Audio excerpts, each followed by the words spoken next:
All right, it's 6 o'clock. Let me call the meeting to order, the August board meeting of the Alameda County Water District. Roll call, please. Before we start a roll call, I believe the general manager has a couple public announcements. Thank you, President Huang. Firstly, can everybody hear me? Thumbs up. Okay, great. Thank you. Good evening. The ACWD Board of Directors welcomes your participation in this public meeting. My name is Robert Shaver, and I serve as the general manager for the district. Conducting virtual board meetings and workshops is still relatively new for us, so please bear with us if we experience any technical challenges. Members of the public may participate in this meeting either via the Zoom application or by telephone. If you are participating by Zoom, generally, we ask that all people mute their microphones unless speaking. You also may be placed on mute by the district secretary. The district secretary will unmute participants at the appropriate time when the board is receiving public comments. In Zoom, you will be able to view presentation materials as they are presented to the board. And at any time, you may submit a question or raise your hand in Zoom if you are muted and you have any questions or you would like to address the board. For those of you that might be participating using telephone audio, please refrain from making comments until prompted by the district secretary or the board president. And unless you are speaking, please put your phone on mute to assure the best sound quality for everyone. The presentation slides are located on the district's website, www.acwd.org. If you have access to a computer or a smartphone, you may download the slides and follow along with the presentation materials in that manner. And you may press *6 to get the attention of the district secretary. The Zoom webinar is being recorded and will be made available to the public for future viewing. The board has 3 closed session items this evening that will be covered near the end of the meeting. While the board convenes privately in closed session, members of the public may remain logged into Zoom if you are interested in any board reports once the closed sessions are concluded. Again, thank you very much for attending. Thank you, Mr. Shaver. Mr. Warren, roll call, please. Okay, Directors Akbari. Present. Gunther. Here. Sethy. Here. Weed. Here. And Huang. Here, Director Akbari, would you lead us in a salute to the flag, please? Absolutely.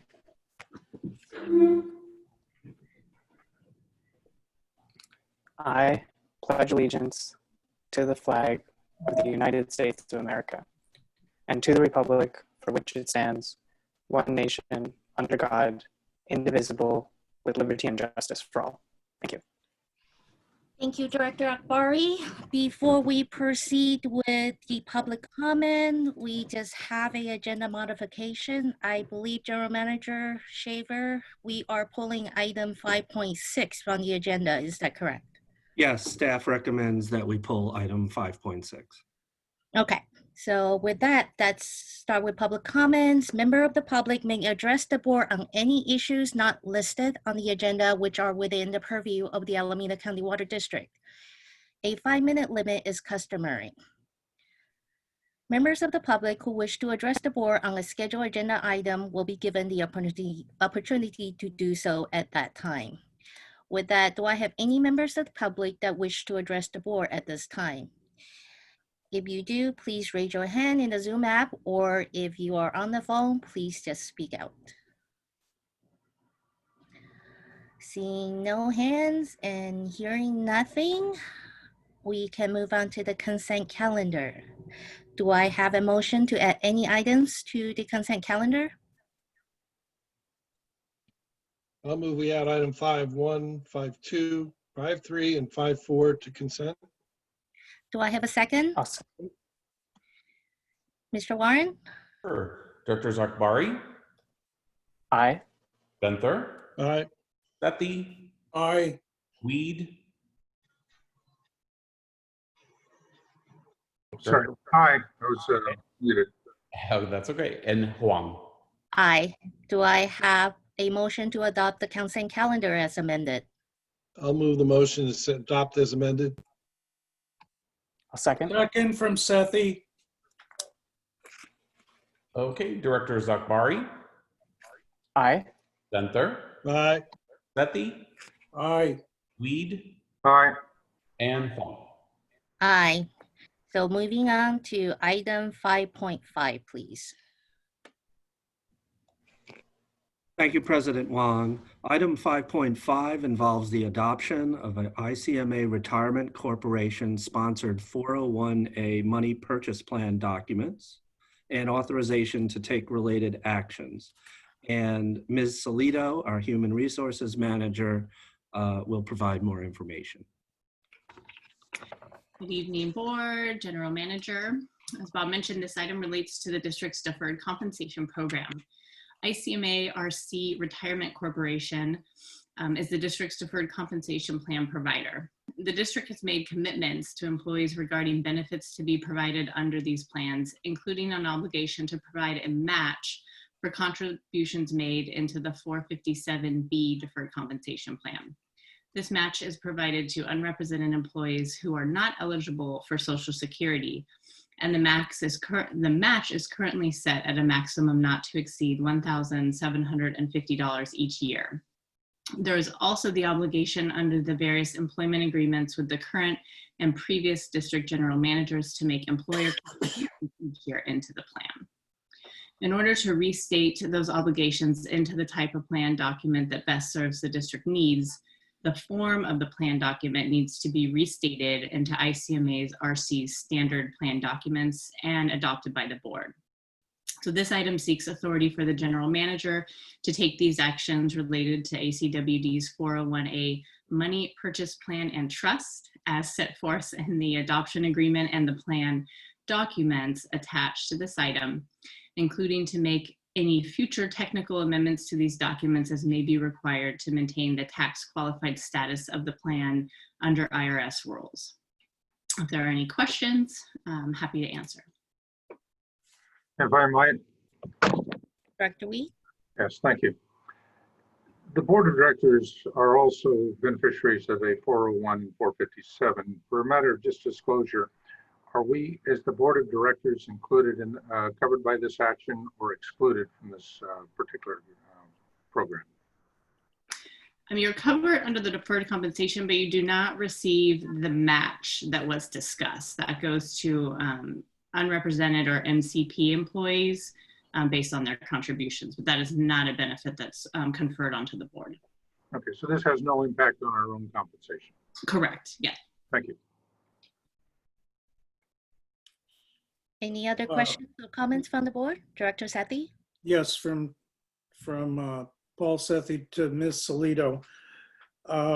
In reading through the report today, I believe there was, first of all, a typo. It said 10,00, and then in the next line it said 10,000, and now you're saying it's 10,700.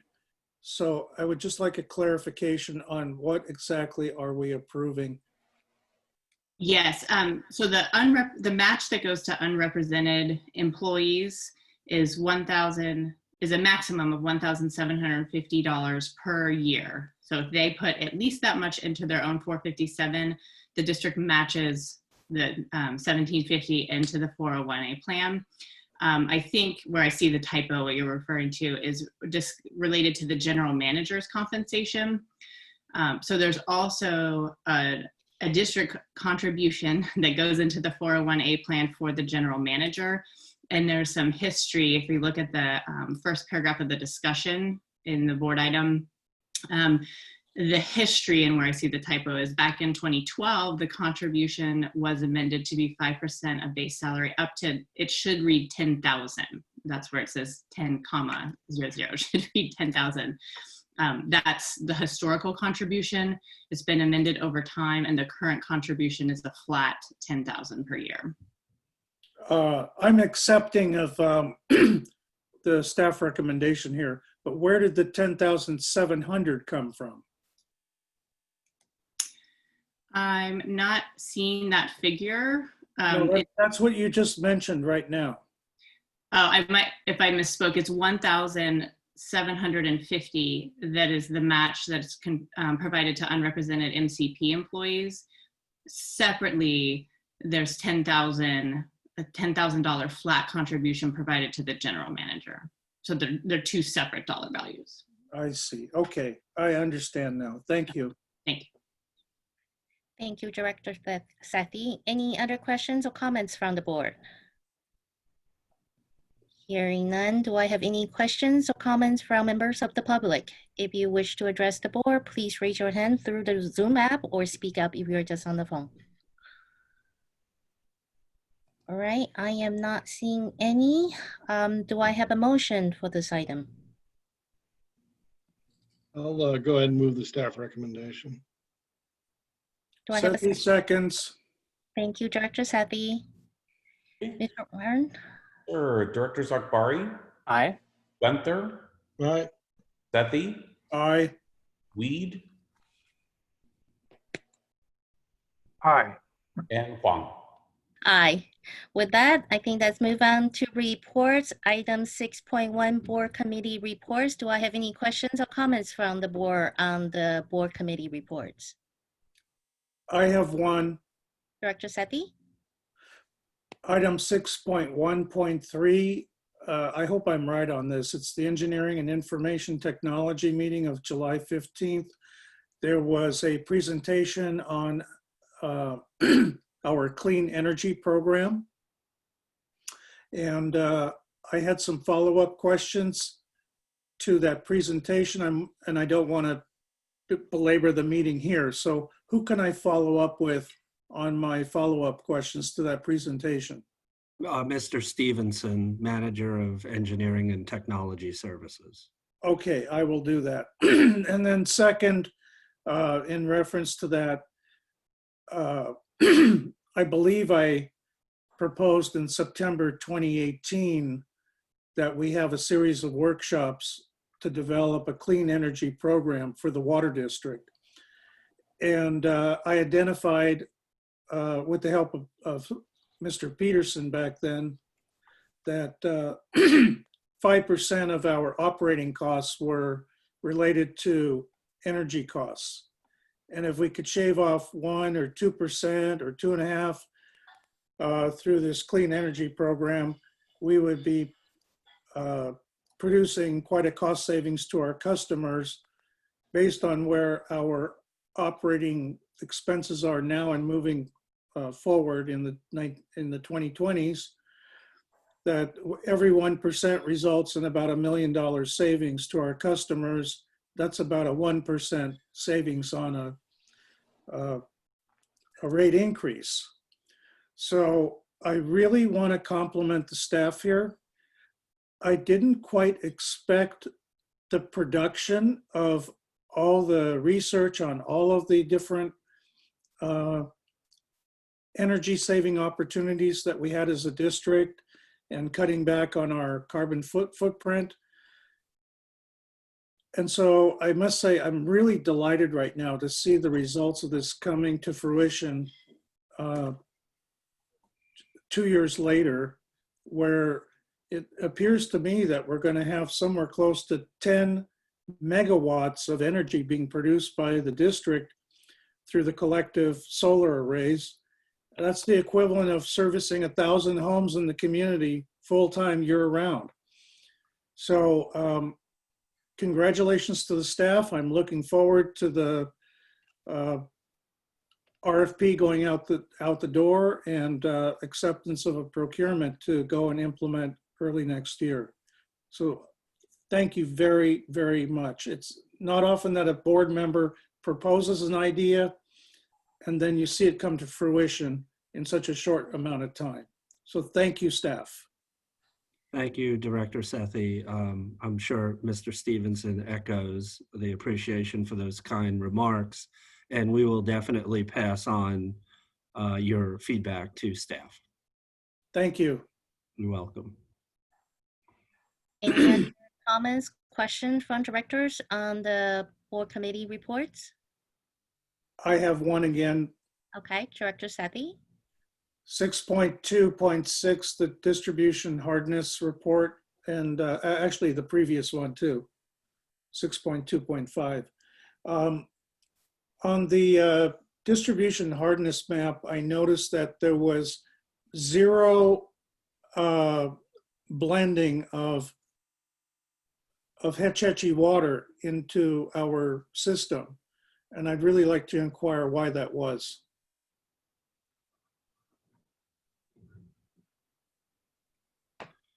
I'm looking at the distribution system hardness map. It's the last one in the board presentation package. Yes, and I'm seeing that in the northern part of the distribution system, it appears that that is primarily Hetchetchee groundwater blend, whereas there's sort of an intermediate zone by Quarry Lakes, and then the water's been quite soft coming out of the delta. And you can see that in the southern part of the distribution system. But I will let Mr. Ahrens, our manager of operations and maintenance, provide some additional input.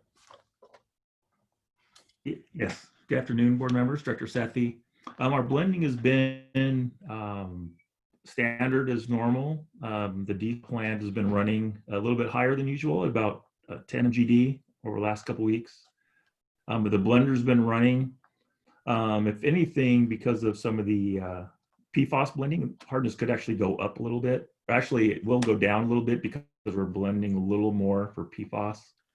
Are still using SFPUC water. I can't pull up on my screen right now the chart, but there's something specific that you're looking at. I could try to respond to that. Well, it shows that in the last month that there was zero Hetchetchee water used. Oh, okay. Yeah, I think that must be a typo, Mr. Eagle Eye Director. I don't know why it said, oh, it's unblended SFPUC. So all the San Francisco water that we used was blended with groundwater. That's what that means. And then So we weren't using the turnouts. we didn't use, say, like the Durham takeoff, which we sometimes use to supplement water production in the southern part of the system. When we do use that, then there would have been some flow shown on the unblended San Francisco.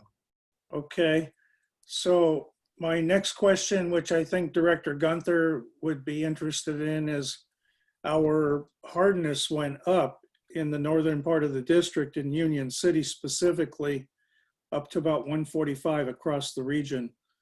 Isn't there any way we could be blending in a little bit more Hetchetchee water to soften up the water? Of course, but that would cost you because our San Francisco water is our most expensive source of supply, and our criteria is to, be less than 150. So we're meeting our criteria, and sometimes what happens is when Delta water is very soft, it just exaggerates the difference a little bit. But as somebody who lives in the southern part of the distribution system, I'm really appreciating the hardness that I'm receiving down there, but there's nothing we can do about that. Actually, the 140s isn't so bad. So, I mean, I've seen much higher than that. So that's pretty good. We'll take it. Okay. We do have a monitoring station in Union City with the initials JG. I think I know where that one is, by the way. All right. Okay, so thank you for the feedback on 6.2.5. Director Weed and I were both part of, acted as observers to the BOSCA board policy meeting yesterday. And they showed what the Hetchetchee customers are using across our region. And it quite much parallels our experience as a district, that each year as we've come out of the drought, there's been more and more water consumption across the region. And aside from January, we have exceeded our demand forecast February through July. And I just noted the parallel between the curves for Hetchetchee water users and our own district. And that's all I wanted to report back. Thank you, Director Sethy. That's a really good segue into item 6.2, operational reports. Any other director wish to comment or have question on the operational reports? If not, I believe Ms. Kelly Ferguson has a comment on item 6.2.1. So Director, going once, going twice? Comments, questions? If not, Ms. Ferguson, you have the floor. Oh, thank you so much. I did send along 4 quick slides to Gina. If you could display those, please. Thank you, directors and Director Sethy. It's interesting that you brought up about the clean energy program. As you may know, this is something that I've been following closely for the last 2 years, and my team attended the virtual pre-bid and site walk last month. And at the time, Mr. Stevenson made, I thought, a very perceptive comment in that the ACWD is really looking for a long-term partner. This is a 30-year contract that you're proposing of entering into. And ACWD is the kind of long-term partner that NG is always looking for. And so, you know, the feeling may be mutual. NG has over a 150-year track record of major international project work, including building the Suez Canal. And we have an extremely solid balance sheet with over 160 billion, that's billion, of assets under management. Next slide, please. Second slide, are we on that? I can't tell.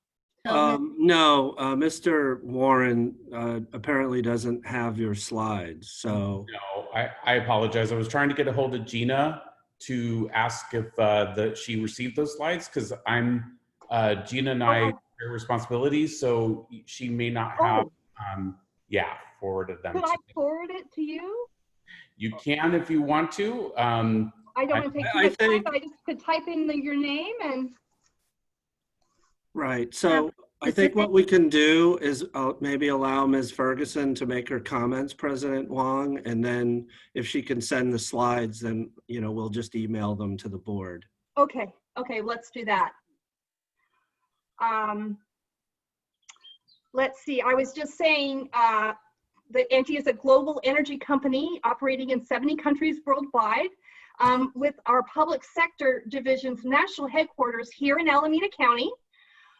We have engineered, financed, and implemented solar and comprehensive energy programs as the prime design build general contractor or as a PPA provider for more than 500 public sector agencies in the US, including over 100 in California. We have built over 150 megawatts of solar PV.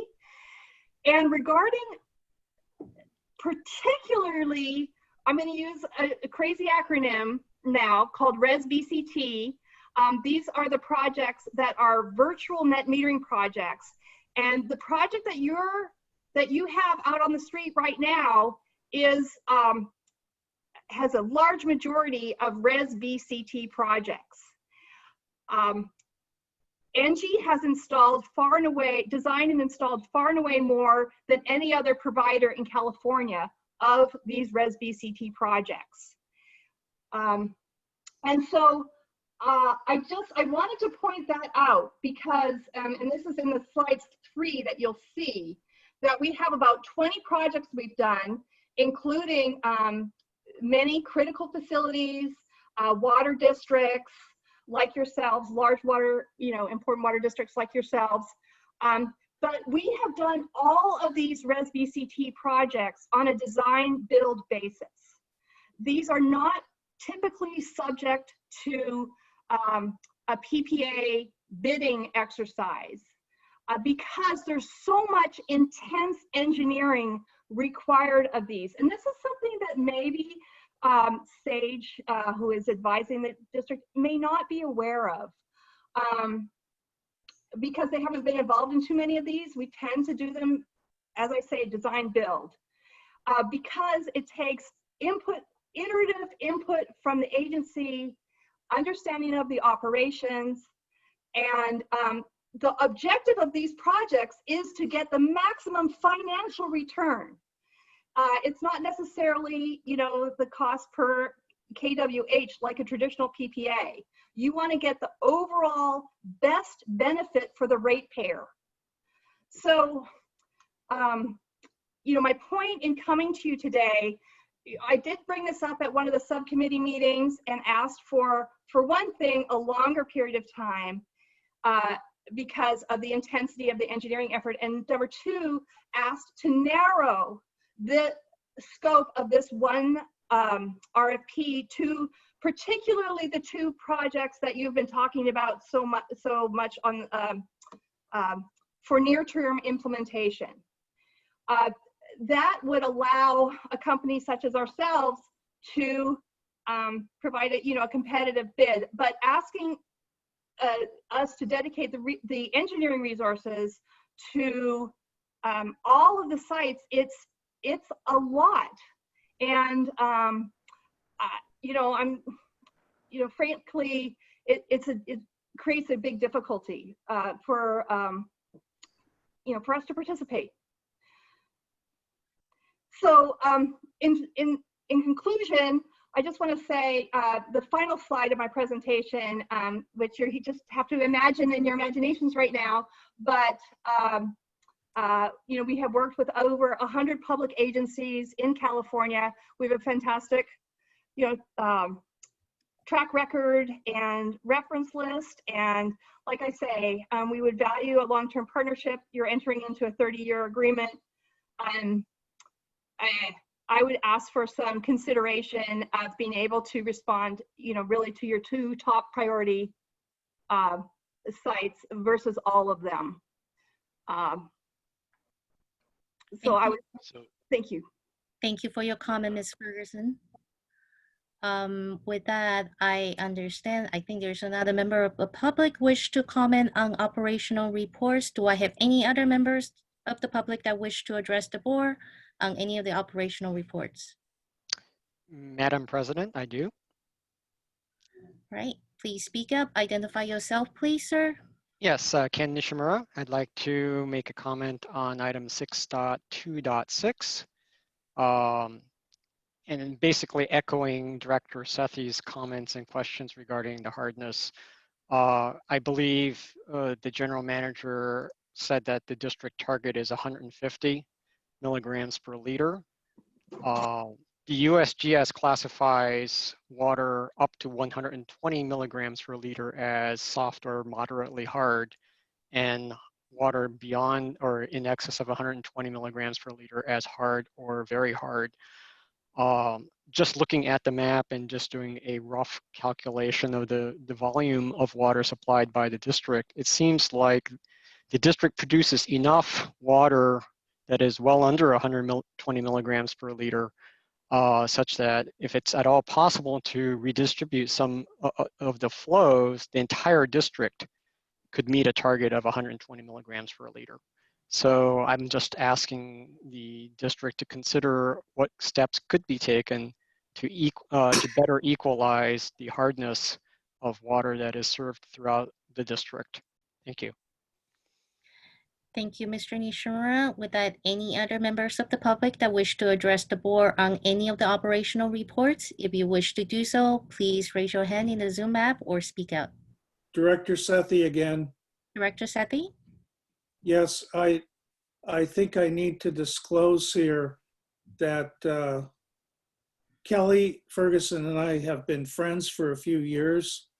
She's a longtime council member and longtime mayor of Menlo Park. We have talked about these issues about energy efficiency for districts. And pardon me, Kelly, but I feel I need to make a public disclosure here because in no way did I influence your participation in a committee meeting or in trying to make a bid on any of our opportunities. I wish your company the best of success in responding to our RFP, but I think I need to publicly disclose that I have not encouraged you in any way other than to listen to things that you have told me in the past. And I wish you and your organization the best of success here in bidding on the projects. Thank you, Director Sethy. I would concur with your characterization. Thank you, Ms. Ferguson. Thank you, Director Sethy. This is John Weed. Also, I'd note that Kelly Ferguson was a member of BOSCA for many years, and we served on that board together for quite a while. Thank you, Director Weed. So with that, hearing no additional public comments or question or comment from the board on the operational reports, let's move on to the staff presentation, please. Item 6.3.1, please.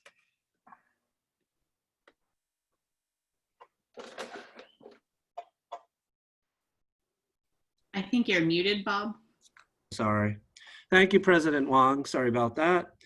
We have 3 presentations for the board this evening. The first one involves excess earthquake, flood, and business interruption insurance and is intended to be responsive to a board request over a year ago to bring this issue back to the board for further discussion. So Ms. Salito will start us off on this. Thank you. I'm Jennifer Salito, HR and Risk Manager, and I will be co-presenting this item today with Justin Porter, who is our new Workplace Health and Safety Officer. And Justin started with the district just in May, just in time to really help us out a ton with our response to COVID. But in his spare time, he has also been helping me out with this item. So as you'll see from the history I'll go over, this item's been in discussion for a while now. But Justin's got up to speed pretty quickly and he'll present the new information.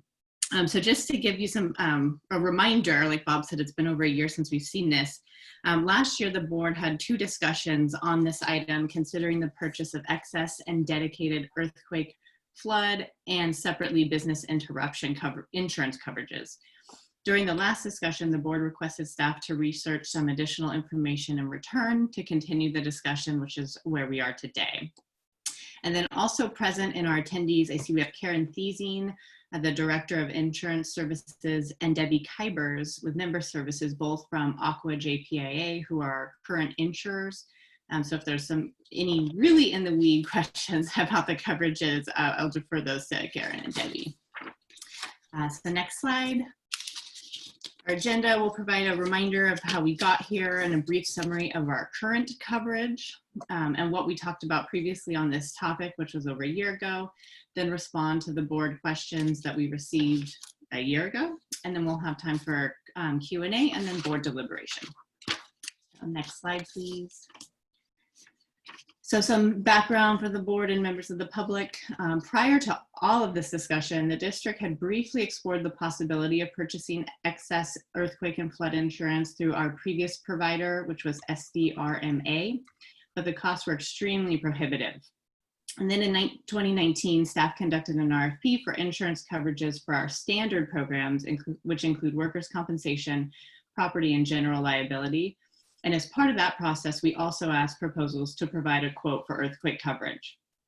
Aqua JPIA was a successful proposer through that process, and based on their RFP information, the district would be able to purchase the excess coverage for earthquake and flood while still paying less than we were for our overall premiums with SDRMA. And that feasibility is really what triggered all of these discussions. So following that, staff presented the recommendation to move to Aqua JPIA for insurance coverage, and then started the discussion on earthquake coverage with the Finance Committee in February of 2019, and then moved that discussion to the full board in March of 2019, where the board adopted moving our standard programs to Aqua JPIA, and then had additional questions on the excess coverage programs that were then kicked back to the Finance Committee. And the Finance Committee again reviewed that information and just narrowed the discussion to the earthquake and flood excess coverage. And those discussions happened in March and April of 2019. And the committee wasn't able to reach a consensus at that time, and we moved back to the full board in May of 2019, which is the last time your full board has seen this discussion. And at that point, the board had some additional questions, asked staff to do some more research and to get a firm bid, because previously we had estimate bids on the earthquake coverage. So to get an actual bid. Following that discussion, maybe 2 weeks later, I went on maternity leave. While I was out, staff worked with ACWD to update our property valuations. That was one of the pieces we needed in order to get a true quote for earthquake coverage, and that will be discussed later. Then when I returned in December, we worked with ACWD to finalize the list of what properties we wanted covered. ACWD went to the broker and they had to perform a risk study, which we'll explain later, to get us that quote. We got the quote, and here we are today. So next slide, please. So at this point, I'll pass it over to Justin. He'll do a little recap of the coverage that we have already today, and then move to respond to the board's questions. Thank you. Good evening.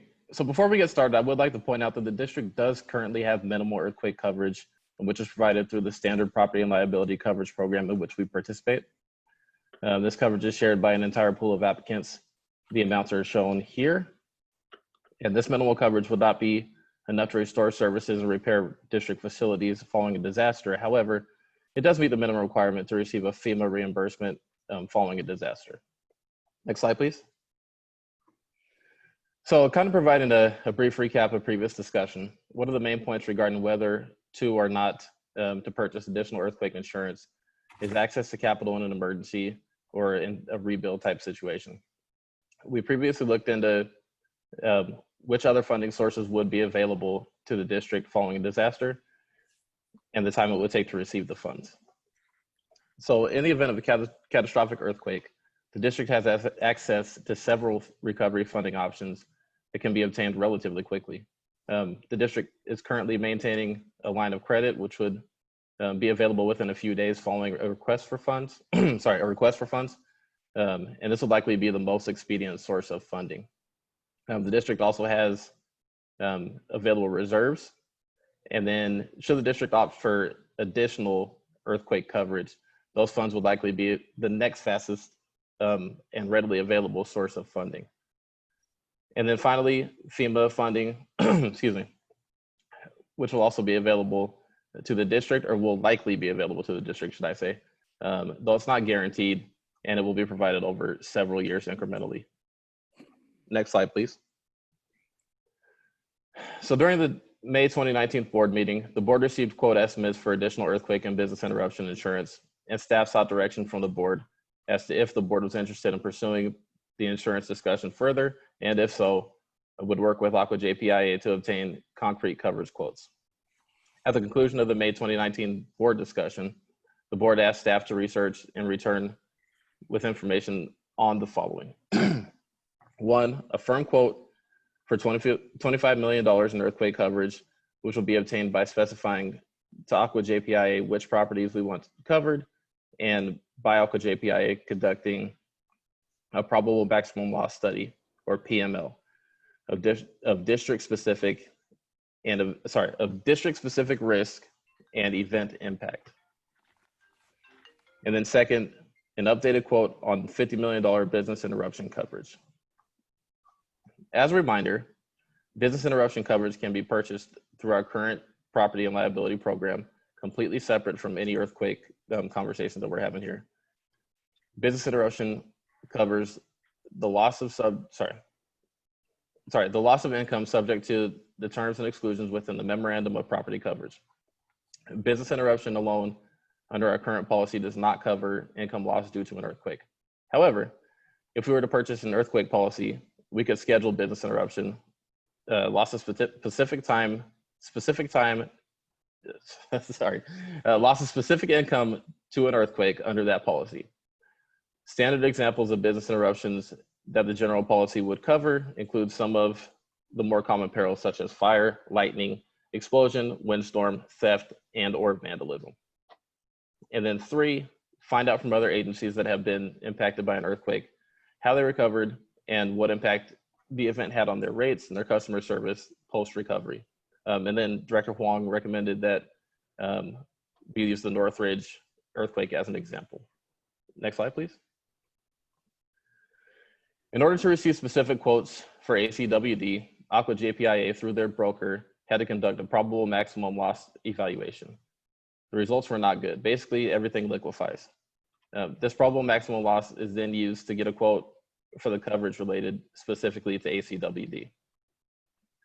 The next step to getting a specific earthquake quote was to designate which ACWD properties to specifically schedule to be covered by this insurance. Our property valuations had not been updated in a long time, and one of the benefits of switching to Aqua JPI is that we would have the opportunity through their offered services to update these valuations.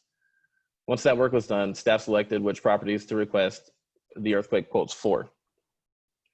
The total property valuations of the selected properties was approximately $115 million. Next slide, please. So we have two options to get a $25 million earthquake policy: a group plan or an ACWD specific policy.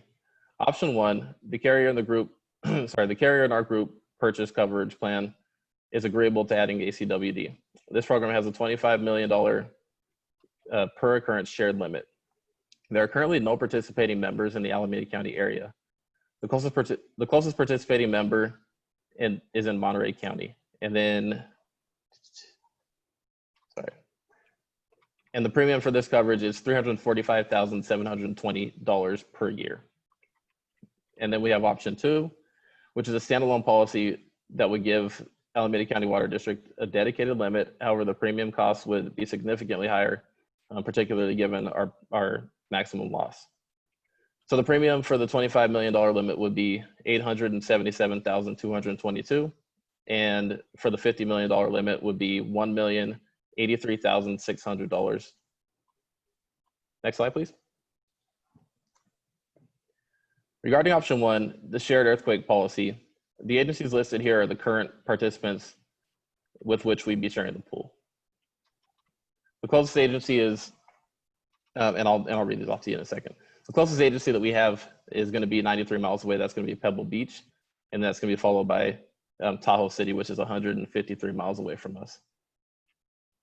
You can go to the next slide. So they're designated on this map, but as you can see, they're not anywhere close to us, and I'll list them off as we look at the map. So we have Borrego Water District, which is south of Palm Springs, Channel Islands Beach Community Services District, which is near Ventura, La Puente Valley County Water District, which is near Los Angeles, Pebble Beach Community Services District near Monterey, Pico Water District near Los Angeles, Santa Clarita Water Division, which is near Ventura, Tahoe City Public Utilities Department, or District, I'm sorry, which is, and then the Water Replenishment District of Southern California, which is also near Long Beach. Next slide, please. Another item in which the board was interested at the May meeting was a business interruption coverage. So to recap, this covers any revenue, any loss of revenue that may be experienced by the district for a variety of reasons. Business interruption covers loss of income subject to the terms and exclusions within the memorandum of property coverage. Some of the more common perils, again, are fire, lightning, explosion, windstorm, theft, and vandalism. According to the insurance carrier, the business interruption limit does not extend to the peril of earthquake. This can be accomplished without purchasing any earthquake coverage. It can be done through our standard property and liability coverage by scheduling the income. Justin? Yes. This is Paul Sethy. Hi. Director Sethy. Could you explain that last point here for all of us? I'm not quite sure I understand this. I know I've been on the FEMA website where they suggest that if you are in earthquake country, that you should have BI insurance in case of a major earthquake to cover loss of revenue. So if we don't have the opportunity here for BI coverage for earthquake, which is my primary concern since we live on the Hayward Fault, and we have a great chance of a major earthquake. What are our options to cover revenue loss? Oh, so I promise you I'll get to that. It'll be in a couple of slides, but there are going to be multiple options to cover that loss. And Okay, thank you. just to jump in, if you want BI specifically for earthquake, loss due to earthquake, we would have to purchase one of the excess earthquake policies, either option 1 or 2, and then schedule whatever amount of income we wanted as part of that policy. And then it would cover business income loss due to an earthquake. But you can, in our current program where we could tomorrow buy business interruption coverage, it would not cover for an earthquake unless we have the separate standalone earthquake policy. Okay, so in a previous board meeting and committee meetings, we were talking about up to a $50 million loss of revenue, you know, like 50% loss of revenue for a short period of time.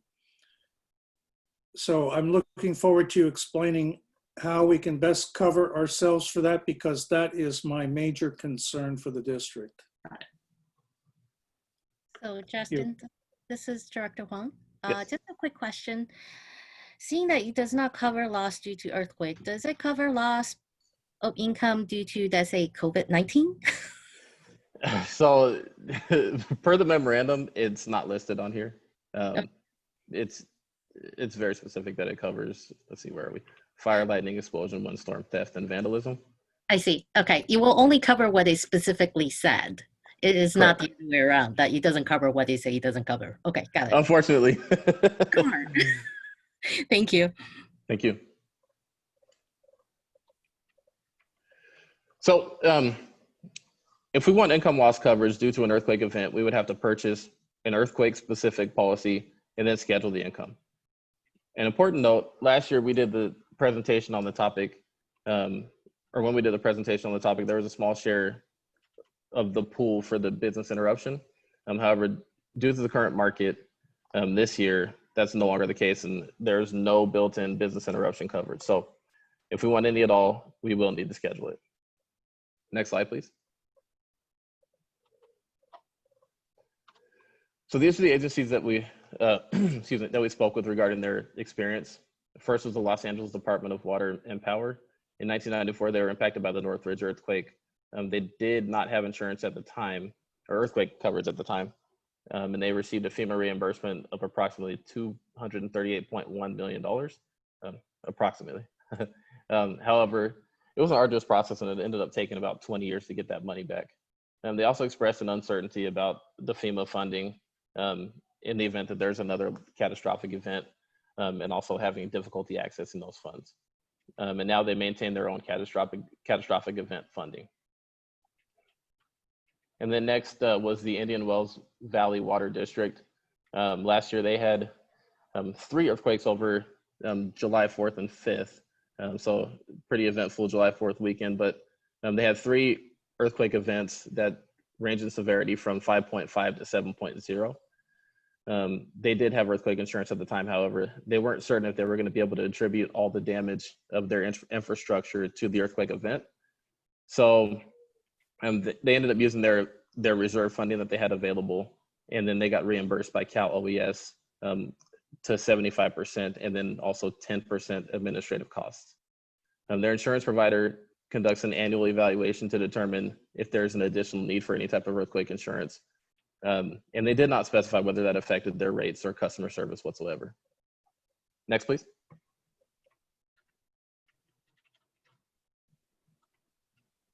So the consideration of whether or not to purchase earthquake and or business interruption coverage still stands. Here's a quick recap of things you might want to consider.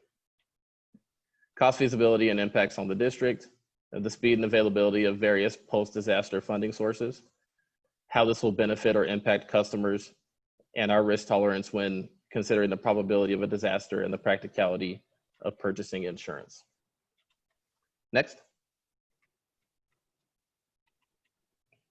So based on the current status, the district is positioned to receive FEMA funding, although it may take, like I mentioned, an extended period of time to get those funds.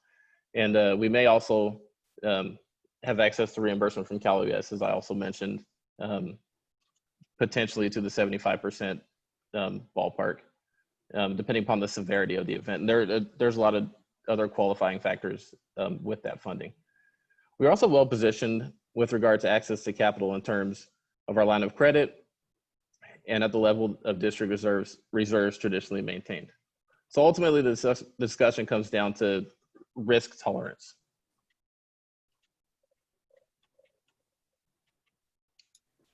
Okay, and then I'm gonna jump back in just to explain the last couple slides. So Andy, I guess if you want to go next slide, and then I'm going to take you backward. So we did include a couple slides in here, slides 16 through 19, which are tables. It's a similar format as the information we provided a year ago that basically shows the cost of maintaining each post-disaster funding source. And over time, sort of the cost benefit difference you would gain depending on when the event happens, when the earthquake would happen. So I did not plan to go over those slides, but I did want to have them available in case the discussion went that way.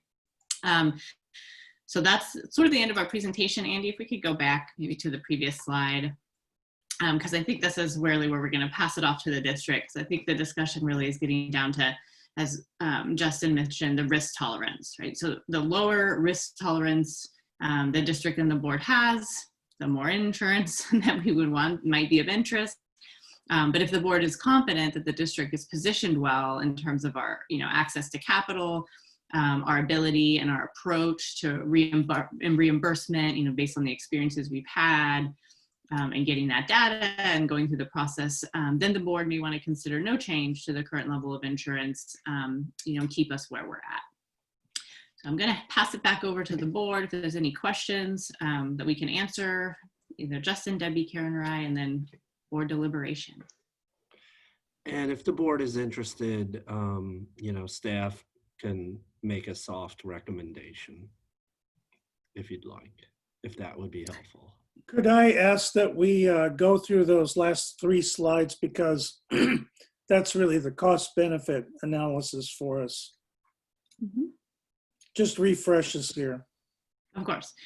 So this slide is redundant to one that was presented last year. And at that point, we were really discussing the source of funding, the speed at which we could get the capital to rebuild, and then, the cost to maintain it. So this is related to the line of credit that the district already maintains.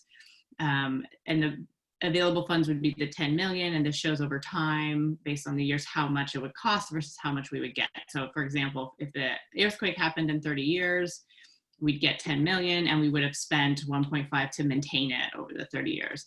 And I do want to note on all of these slides, this just assumes the same cost year over year. It doesn't have like inflation built in. So the cost would be higher in each year than this. So line of credit, next slide, please. So this is related to option number 1, would be if the district chose to participate in the shared pool for earthquake coverage. And this goes back to that map Justin showed where there's a handful of other agencies that participate in the pool, the closest being in Monterey County. We would have access to 25 million shared in the event. So it would depend on how big the event was and if it touched any other agencies. And it shows the cost over time. So even after 30 years, there would be some benefit, although reduced by the cost. And next slide. And this is the similar discussion, 25 million earthquake coverage, but this is if we chose to purchase a policy that is only for us. So no matter who else, what other agencies Aqua JPIA covers would be affected by the event, the district would be guaranteed to receive the full, or depending on the amount of damage, right? But in theory, we could get up to 25 million out of that policy. And there is a point at when that becomes a negative, right? So if the event occurs later, around maybe year 27, 28, it would essentially be a wash, and then we would have paid more for it than we would get after that point in time. And next slide. And then this is the business interruption coverage, but this is not related to the earthquake. So decoupling, this is if we just wanted to purchase 50 million, like Director Sethy said, about half of our income, and we could do that on our current policy. So this would be related to other events, other loss events, not an earthquake, the cost benefit. And this is significantly cheaper within the earthquake coverage, but it's a completely different function. So it's kind of a different discussion. And I think that's it. That last slide. There we go. Questions or comments from the directors? Director Wee? A number of them. First of all, let me direct my comments toward the pool. There are almost 400 insured parties under the JPIA, and I'm the board representative of the JPIA. Of that, there are 8 or 9 that are members of this pool. There was misunderstanding was initially provided to us that there was even a pool. It is a pool. It is predominantly flood insurance. We don't need flood insurance, and they have an earthquake add-on. So it's excess flood and duplication of your earthquake insurance because you're 100% insured for earthquake by FEMA. FEMA will deduct any insurance premiums you receive from other private insurance from any award they give you, and may take some time to determine how much of that deduction should be.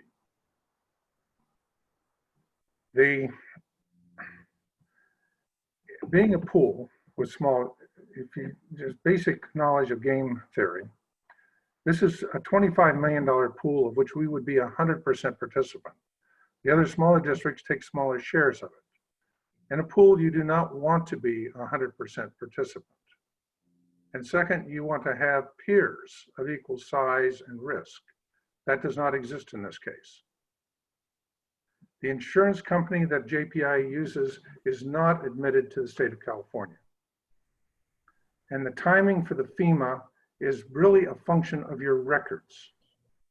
San Francisco took 25 years to get the full reimbursement from Loma Prieta. It was mentioned 20 years on Northridge, but they had poor records and accounting. They had to recompile and restructure their accounting systems. That's what took so long. Walt Wadlow, when he was general manager, had the experience, he said, down in Santa Clara, where they had really poor records with, they had a flood and the flood control responsibilities and took forever. Next time they were ready, when they had their next flood, they got rapid response from FEMA because they had their records in order. So I would encourage us to dismiss a pool insurance for flood and duplicate it. There may be some issues on BI that may be worth discussing, but we're in an area that we don't have any particular board experience or expertise. The level of recovery can change, can be influenced dramatically, but FEMA has never, while not guaranteed, has never failed to respond and reimburse people for damage and a disaster, particularly earthquakes. I was on a community college board where we did have earthquake insurance until it was pointed out a number of different districts in the state, Coalinga and others, where the insurance premiums were a loss because FEMA came in and after deducting the receipts they got from their insurance, then gave them full coverage. We dropped the insurance. There was a debate whether it was a fault going through. We called it no fault decision and went ahead. So I have some other comments later on, but on that particular issue, I would hope the board will dismiss the concept of joining a pool. This pool is proposed. Thank you. Thank you, Director Wee. Any other questions or comments from the board? I am not. I have some, President Huang, but I'll defer to other board members first. Well, I guess I will just, oh, Director Akbari, go ahead. Excuse me, sorry. I did have a clarification question. Do we meet the minimum insurance requirements for FEMA reimbursement as it currently stands today? Yes, so the current, what Justin kind of went over in the very beginning about our current pooled insurance, which I think is 2.5 million, that meets the minimum for FEMA. So we would be able to apply for FEMA already. Okay, thank you. That was my only question. Thank you, I, Director Gunther. yeah, I do agree with John in that record keeping in FEMA is very important. And I think that really does help speed the process. And I think we're good at that. So I'm kind of siding that direction myself.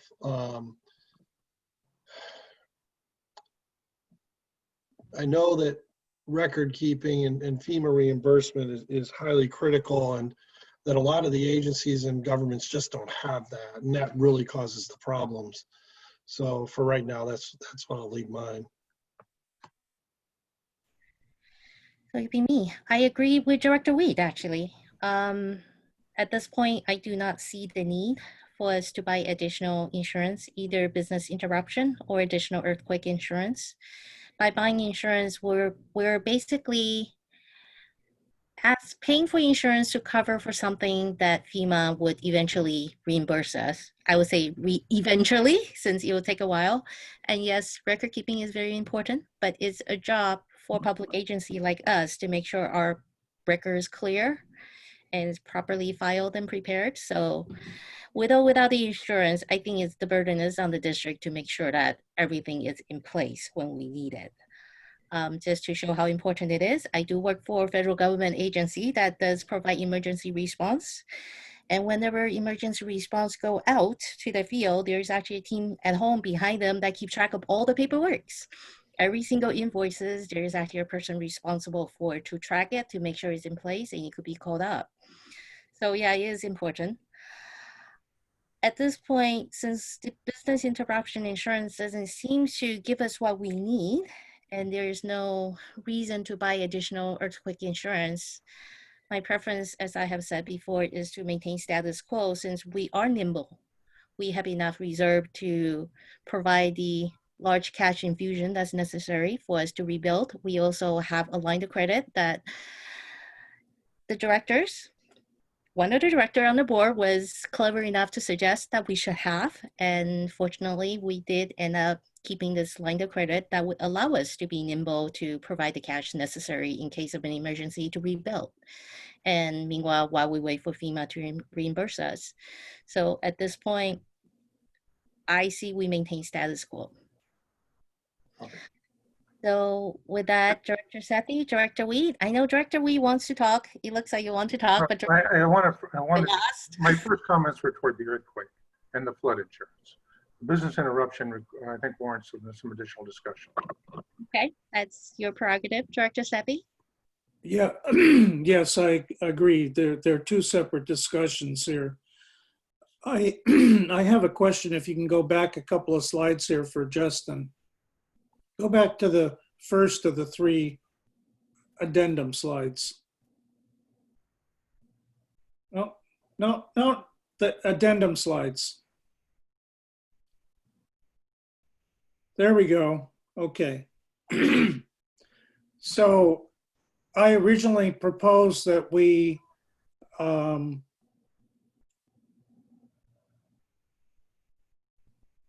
a line of credit along with Director Weed more than a few years ago in our finance committee meeting. So if I understand it, this is the cost of that line, $10 million line of credit, and we're going to maintain it, correct? This is the cost of the line of credit, and it's the board's prerogative. We bring it back typically as a consent item because of the amount of money. But yeah, this is what we maintain currently. This is what Jonathan Wunderlich negotiated with JP Morgan Chase?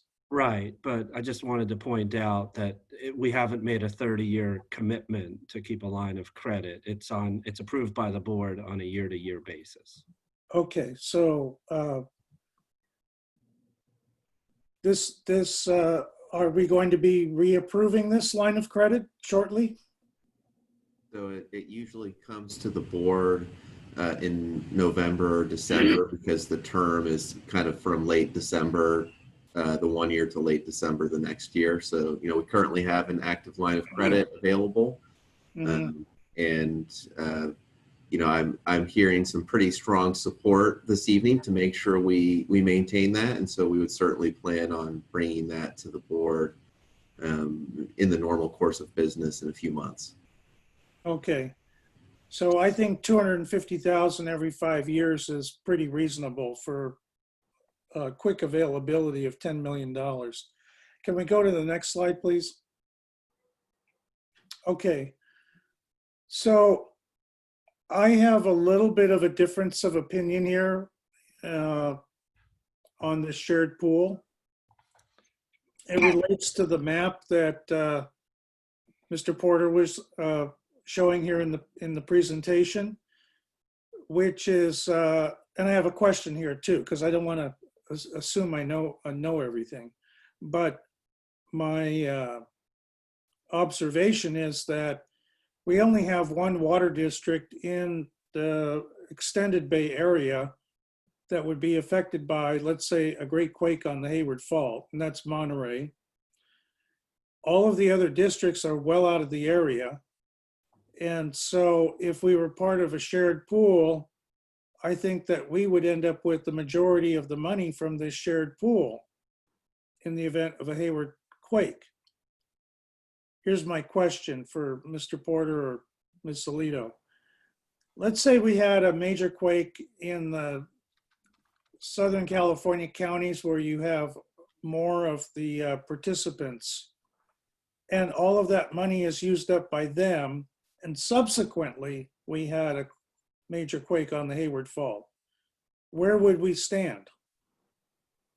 Would there be enough money in the pool to help us out? I believe that it's 25 million per occurrence, but I'm going to look at Debbie and Karen. Is that, I see some yes, some thumbs up. Okay, so it's 25 million per occurrence, which would be per event. So my understanding is if they had an event way down there, didn't mess with us, and then we have a totally separate event on Hayward, there would still be $25 million available for the new Hayward event. Is that correct, Debbie, Karen? Yes. Okay. I asked this question of JPIA. 25 million is put in the pool each year. So that is the total annual premium award that they will give out of this pool. So Director Sethy, if you had it in January, there would be no coverage for the remainder of the year for the other. If someone used up 25 million, but very few of these other parties are insured up to 25 million. They realize that they're sharing it. So if someone has an event, it's $25 million total for the annual year. And at the end of the year, they refill the pool to another and may bring it up to 25 million. That's the way it works.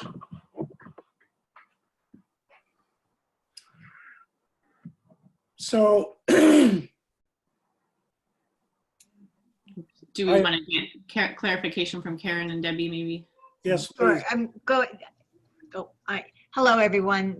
Good evening. Karen Thiesing, Director of Insurance Services. We would appreciate clarifying that point, and I'm going to look to Debbie as she's been discussing this with Jennifer and Justin for a period of time. Debbie? Yes, Karen, thank you. The shared $25 million coverage is not a pool program. It is actually purchased coverage from an insurance carrier beginning with $1. The JPIA does not put any money into this coverage at all. It's completely separate from the property, liability, and workers' comp pooled programs. This is strictly a insurance purchased program for those participants that wish to purchase it. And Debbie, possibly I'm thinking what Director Weed is referring to, is that related to the 2.5 million that we all currently share as part of the standard P&L? It doesn't work that way, the one-time money? The 2.5 million is part of the property program, which is a pooled program. Okay. So that is separate from the insurance purchased program. Thank you. To just perhaps add some clarity to this, this is what we call a group purchase. So rather than one member having to buy a policy on their own, you can see the difference in cost as Justin went through that in an earlier slide. When multiple parties come together to buy this, that's what this is. It's a group purchase program, but it's not a pooled program where one member gets a larger percentage than another member.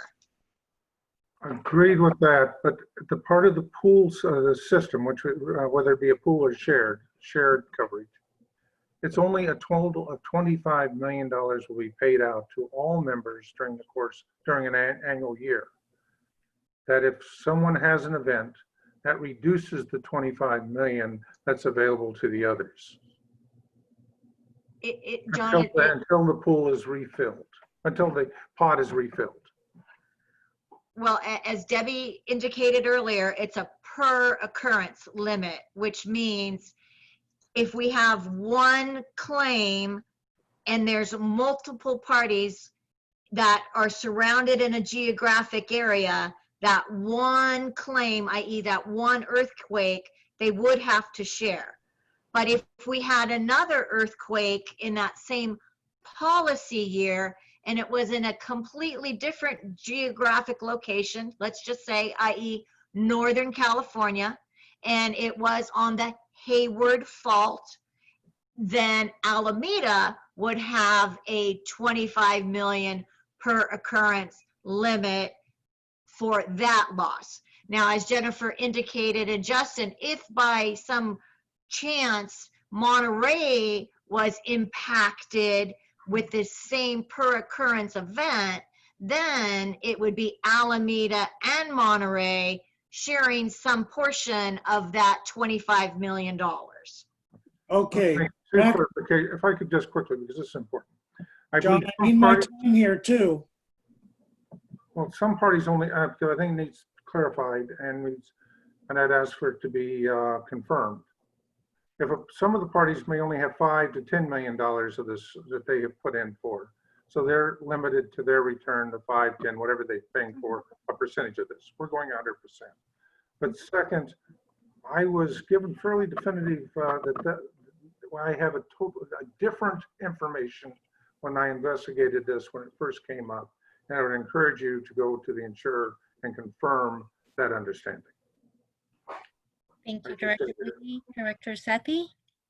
Director Weed, as friends here, we are talking to the experts, and this has been my understanding all along, that that's why I'm asking the question here. It's a per occurrence event. We're insured up to $25 million at any one time. This annual thing that you talk about where we run out of the money and then there's a refilling of the pot, that doesn't exist here. That's not what we're doing. I'm asking for clarification of that point. Well, that's what the two guests. I'm asking the experts to go back, if you want to call them, to check with the insurer and get a firm reading on that specific point. Well, I think we're hearing the firm reading right now from our two lady guests. So they're the experts. I have pushed for this for 10 years now, that we participate in some coverage like this on a 5-year basis. It's about 300,000 a year, 600,000 a year. No, I'm sorry. What are we talking about here?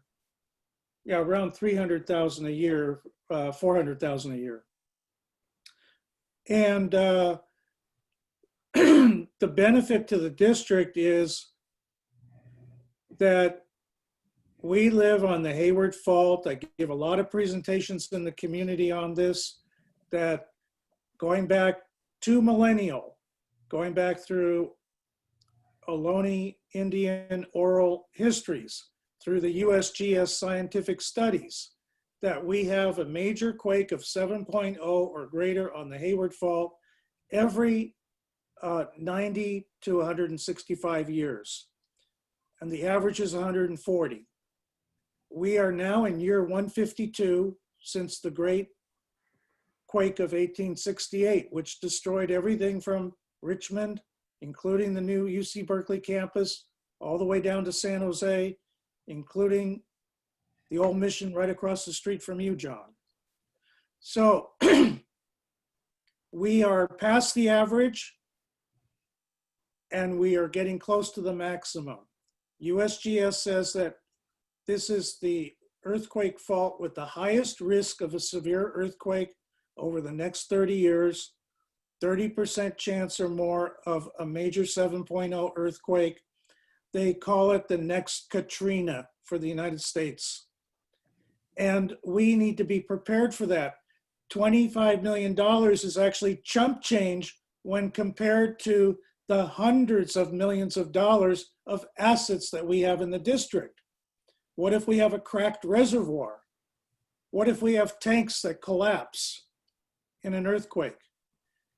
This is really cheap insurance, and we would be one of probably no more than 2 beneficiaries if an earthquake happened on the earthquake fault.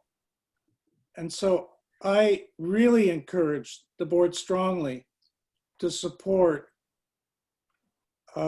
this $25 million shared pool earthquake coverage. It's really cheap insurance that we need as supplementary insurance on top of all the other cash that can be thrown in here. And just like Mr. Porter said, it can take years to be reimbursed by FEMA. Napa, which we helped out on the Napa quake, has still not received reimbursement on the quake that happened up there. So I just want to express my opinion here on this, and then separately, I have an opinion on the BI insurance. So I would welcome other feedback from board members. Thank you, Director Sethy. Director Wee? The insurance company in question, I believe, is based in Deerfield. They're a small specialty company that deals with this type of group shared. Maybe the word pool is inappropriate in this context, as you've described it, but it is certainly a shared policy. It is also predominantly a flood control policy. When you had the earlier presentation, you noted that Friant had an earthquake insurance solo policy that did not include flood. They chose not to join this shared group. And if you look at their rates, they were far more cost effective than for trying to throw flood, which is the predominant nature of this insurance policy. The other problem with flood insurance is that you don't necessarily get full FEMA coverage. It's a separate animal, and there may be needs to have surplus or excess flood insurance. The way FEMA is structured, that is not the case with earthquake. Thank you, And Director. LOES. Thank you, Director Wee. Director Gunther, Director Akbari, any comments, questions? I don't want to muddy the waters any further, but I do have a question for the, I guess, the experts. Let's say we had damage to in an earthquake, we had damage to the South Bay Aqueduct. That's not specifically our property. However, we would probably be on the hook for costs. Would this be usable for that cost? Or is it only for our specific facilities within our district? My understanding, and I'm again going to look at Karen and Debbie, is it's specific to the properties that we specifically schedule as well. That's where we had to go through our list of properties and say we want these ones and not these ones to be covered under the policy. In addition, Ms. Salido, just so that the board, is thinking about all the issues, in terms of our distribution system, really most of the pipelines are not covered by the earthquake insurance, buried assets, correct? Correct. Mm-hmm. So buried aspects are not included in this type of policy. Yeah, there's like pipelines would be included a certain distance away from a regular facility, but then beyond that, they're not covered. So Jim, if I can interrupt here to highlight what you're talking about. Let's say we have that 7.0 on the Hayward Fault. We already know from our studies we're going to have 1,500 to 2,000 main breaks in the community. that's where all of the initial funds will come from. Let's say from our line of credit and other cash facilities to help fix those problems that are underground. But we have above surface things that could be very well affected. And we have several of our reservoirs running right along the Hayward Fault. What if you have a cracked reservoir, tanks that collapse? Anything could happen in that situation where we need that extra 25 million. And then we have the burden, like you're pointing out right now. What if there's some great effect to the South Bay Aqueduct? Well, now we're in a shared cost situation where we have to put up more money for that. That's why I think this is extremely cheap insurance for our community. We need to protect the community foremost right now over the next 30 years in the event of that major quake. Okay, go back to muddy the waters a little bit more. What about pump stations? Particularly pump stations that are in the ground. Yes, if we scheduled that property, which I believe we did, that was part of the 115 million as we went through and selected specifically which were like the most in demand or we would need the soonest in a recovery. So those would be covered. They're specific assets, so we could cover those. In theory, you could cover all of your pipes, but you'd have to schedule every mile of pipe and it would be ridiculously expensive. Okay. May I suggest that we do not have the Friant option before us and that was far more cost effective. It was a single earthquake only insurance. Did not try to roll in flood protection. Thank you, Director Akbari. Any question or comments? If not, I'm going to move this over to our customers. Director Akbari. Thank you. I think Director Sethy makes a very convincing argument in favor of the shared pool coverage, and I would certainly be supportive of that. I think combining that extra insurance with the line of credit and the reserves that we have will be incredibly important in the time of especially a major earthquake like Director Sethy was discussing. I did have a question for staff. Has staff drafted a list of the facilities that we would schedule? And if so, is there an opportunity for board input on which facilities we prioritize? Absolutely, yes. Part of the process was, as Justin mentioned, our properties hadn't been appraised or valued in a long time. So when we joined Aqua GPA, went through that process to go through all of them. And then staff sat down and went through that list and basically said yes or no, which properties we wanted them to go get an insurance quote on. So we do have that list, absolutely could share it with the board either tonight or in another forum. And the board absolutely could have input on that. Yeah, and I just should add that, it was a multi-departmental effort to determine which facilities should be on the list. So if the board would like to review that list, certainly that's your prerogative. I do wonder if you're going to, know more than staff does about the facilities and how they operate. I certainly would defer to staff on that. But we like a challenge.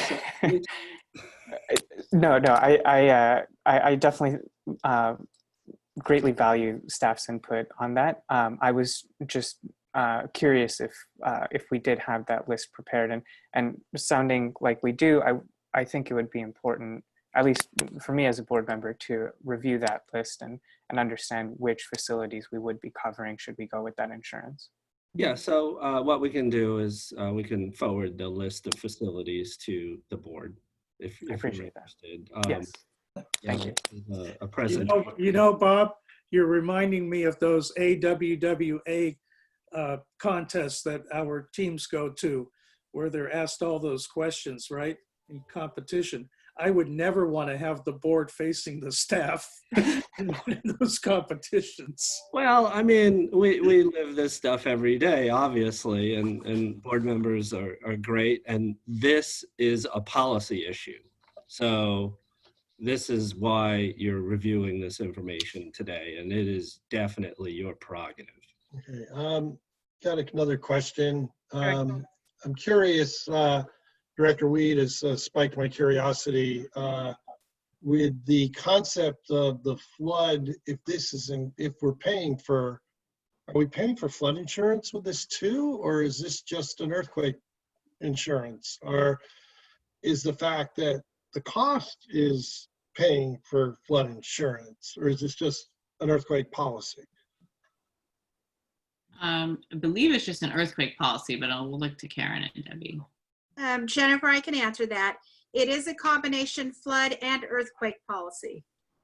The two are usually purchased together. It's called a difference in conditions policy, meaning that these are normal exclusions that you would find in your basic property policy. And so you have the option of adding the difference in conditions to make the two coverages whole and cover all the perils that you would be subjected to. So it is a combination of flood and earthquake. And could I ask you then, did not Friant have a policy by just themselves, standalone, without a pool or shares? They have covered earthquake. They have a standalone policy that they purchased that covers flood and earthquake. I thought it was earthquake only. No, it is flood and earthquake. Okay, thank you. You're welcome. Thank you. Thank you, Director Gunther. Hearing no more questions from the board, I'd like to open the floor to members of the public. If any members of the public has questions or wish to address the board at this time, please raise your hand through the Zoom app or speak up if you are just on the phone. Mr. Nishimura. Thank you, President Huang. So this is a very interesting topic. I guess I have a couple of questions that I don't think were addressed in the presentation, or maybe I missed them. First question is there a deductible on this policy? And the second question is, does it pay 100% of the reconstruction costs of the scheduled property, or is it on a depreciated basis? The other comment that I have is, as a member of the public, what I care about is what does it take to get my water service restored after a disaster? And it was mentioned that none of the pipelines, the distribution system that's underground would be placed under the schedule. So I guess I'm trying to figure out is $25 million, what fraction of that, the cost to restore my service is $25 million? And is that something that's going to make or break my getting water service back? And then the last comment is that it seems like there's another risk to this pool, which is somebody local joining the pool. So what would happen if East Bay Mud all of a sudden wakes up and says, hey, this is a great deal, or they think it's a great deal and they join the pool? Is that basically invoke the same logic that one has to use when buying a lotto ticket? What's the probability of sharing the jackpot? Thank you. If I may, Mr. Nishimura, and I will look to our experts here to correct me if I'm wrong, but when we were part of SDRMA, Director Weed and I attended a couple of conferences where they informed us that we were insured for the full replacement value of our assets, not the depreciated value. And we only had to list the assets on the schedule in order to get the full replacement value. This came up as an issue when we had the vandalism on our inflatable dam, because it turned out that that was not on our schedule of assets to be protected. And therefore, we ended up having to cough up the money ourselves to pay for the new inflatable dam. If it had been covered under our schedule, we would have received the full replacement value. So, but I'll leave it to our experts here to correct me if I'm wrong. Can I have a response from staff regarding the replacement value and deductible, please? It is replacement value, and I have not asked about the deductible, so I'm going to defer to Debbie on that. Yes, there is a deductible. The earthquake is subject to a 5% of the values as the deductible, and then the flood has a flat $100,000 deductible per occurrence. Thank you. All right, any other questions or comments from members of the public? I am seeing and hearing none. Any comments from the board? I have comments relating to BI, not. Okay, then let's wrap up the earthquake insurance first. I just have one last remark. I definitely understand what Director Sethy is saying. I am not questioning the Hayward quake, the upcoming Hayward quake and the potential magnitude of it. I think we all understand that the district invests a lot of money on seismic retrofit.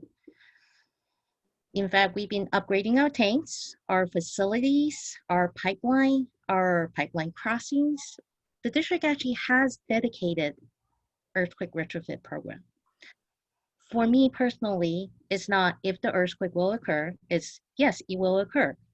The second point for me is this is a cost that could be reimbursed by FEMA if we can fund the money, if we have the nimbleness to come up with the money and wait for FEMA to reimburse us. So that is the value judgment that I am placing on this earthquake insurance. And that's why I'm leaning more towards, why don't I just fund the money? Because once the insurance company pay for the replacement, FEMA will not reimburse us. We're literally giving up that money. And that's a little bit hard for me personally. And I do understand we all have different point of view on that. So with that, let's move to the business, the BI insurance, please. Okay. BI, if I, am I on? Okay. BI insurance is a concern. But it really, and I'll go back to one of my old saws. The fact that we will have a BI problem is a function of our dysfunctional rate structure. If we matched variable income with variable expenses and fixed income with fixed expenses, the risk for business interruption is greatly reduced, and even more reduced if you put those fixed charges and bill them on the property tax bill. If you're going to, if you want BI, the simple way to do it is not to take out insurance, but to modify your rate structure and bring it into a sound business practice.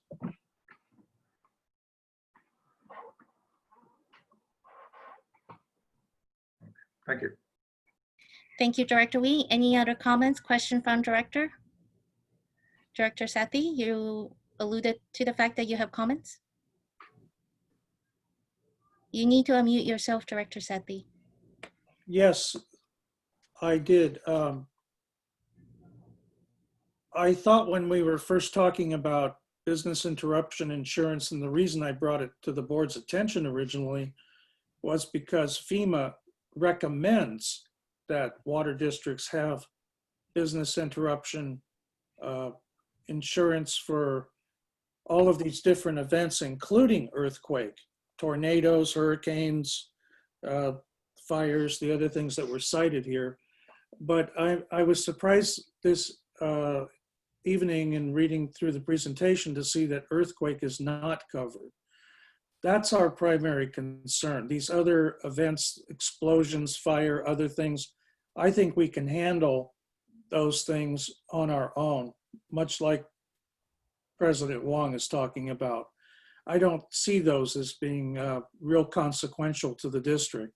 We can handle that. The issue is the loss of revenue to the district after a major quake. And we have 110 to 115 million in water revenues this past year with $150 million budget or so. And if we lost half of our billable revenue, well, that greatly affects the district moving forward. So what I would ask the staff to do is to come back to the board, because we're not making any decisions here tonight. This is an informative presentation, is to tell us what will it take to cover $50 million of revenue, or 50% of our water sales, in the event of a major earthquake.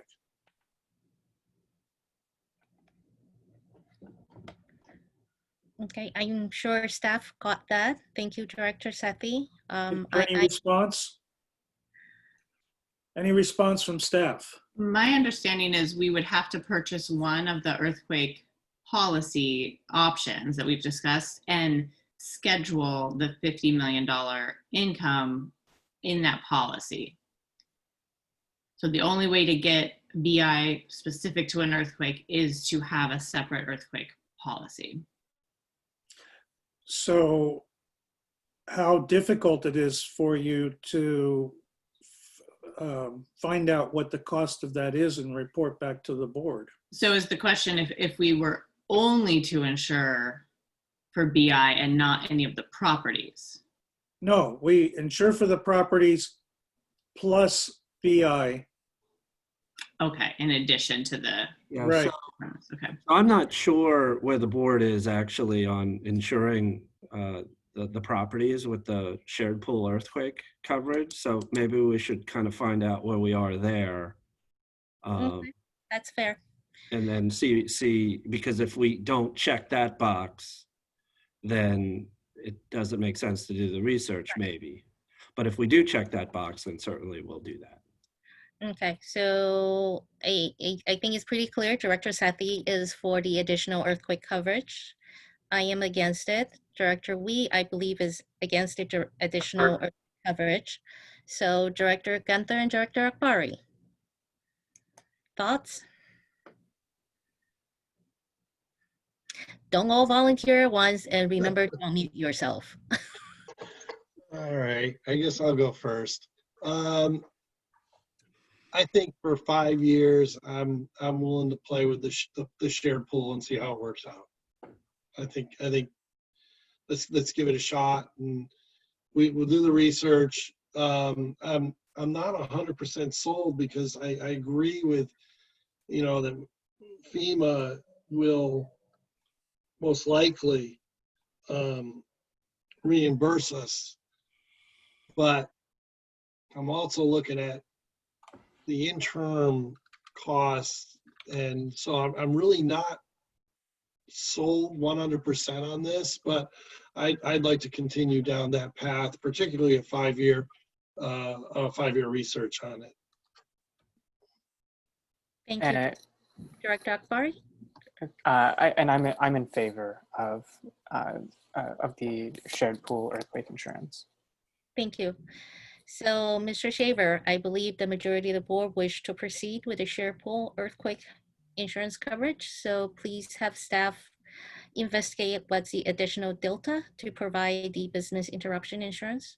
Right, and not only that, we will bring back, I think we will bring back an item for the shared earthquake insurance so the board can formally approve it. Yes. If I could ask that we confirm the difference in coverage on a pool is really per event. My information was completely different. The insurance company being used is Deerfield. I've done a quick web search. They talk about an auxiliary flood insurance, and earthquake is kind of tossed in, but they're a national company. We will get clarification on that when we bring it back. And second, it suggested that the staff did have a recommendation on this one that we never got to, unfortunately. Okay. I think the event has did you so call? At this point, it's irrelevant. Yes. But really what we were going to say is we don't think that getting a standalone non-pool earthquake insurance makes financial sense. Mm-hmm. So really the issue is between whether you want the shared earthquake pool insurance or, you know, just fund the post-earthquake damage through other means like Mr. Porter suggested. And at that point, we didn't really have a strong opinion either way. It kind of depends on how each director feels about risk and about our other assets that we could put into play after an earthquake. This is, you know, $25 million is not insignificant, but the large earthquake, you know, will dwarf that in cost. It will help and it will expedite some available funding, but, you know, don't be under any illusion that if we have a 7.1 on the Hayward fault, that that's going to be significant. So that's where we landed. That's why I said kind of soft and it kind of depends. So you're landing pretty much where we were, a mixed bag, kind of between those two issues. Okay. And if I could revisit quickly one of the items that came from the last time around, there were only 8 of almost 400 districts in the JPIA that were participating in this difference in condition insurance. They were all small. We did not determine whether they were participating because they had bond covenants and other issues that required additional insurance, which may well be the case. But it is certainly not the industry practice, and I would argue not a sound business practice. Thank you. Thank you, Director Wheat. We'll have a very lively discussion when this item formally get agendized, and we'll look forward to that discussion. With that, I think we should move on to the next agenda item. And thank you, Mr. Porter and Ms. Solido, for your presentations and all the research. And thank you to our 2 guests. President Huang, Yes, Director Sethy. may I request a short break? All right, it's 7:43. How about let's come back at 7:50? We do actually have pretty packed closed session, so That let's, would be fine with me. thank you. Thank you very much. Okay, they have to complete written exams, so we use the boardroom for that. We frequently hold multi-agency workshops. Sometimes we host for organizations like Aqua, who would conduct a meeting in the boardroom. And then occasionally, although we don't do this very often, it's more, you know, like public service organizations like the Lions will occasionally use the boardroom, and there's been a long practice of that. Next slide. So where would a refresh fit into our current plans on the boardroom? Well, we're just kind of wrapping up an AV upgrades project this year. And then we did have in our CIP a complete remodel of the boardroom plan for 25-26, roughly, construction timeframe. So the question really that I saw was, okay, is there anything that we want to do in the interim period here? Next slide. I'm calling it phase 1A because we had a phase 1 and a phase 2. We're inserting a phase 1A. So just to make sure that you're up to speed on what we've done most recently, it's nearly complete, as I mentioned.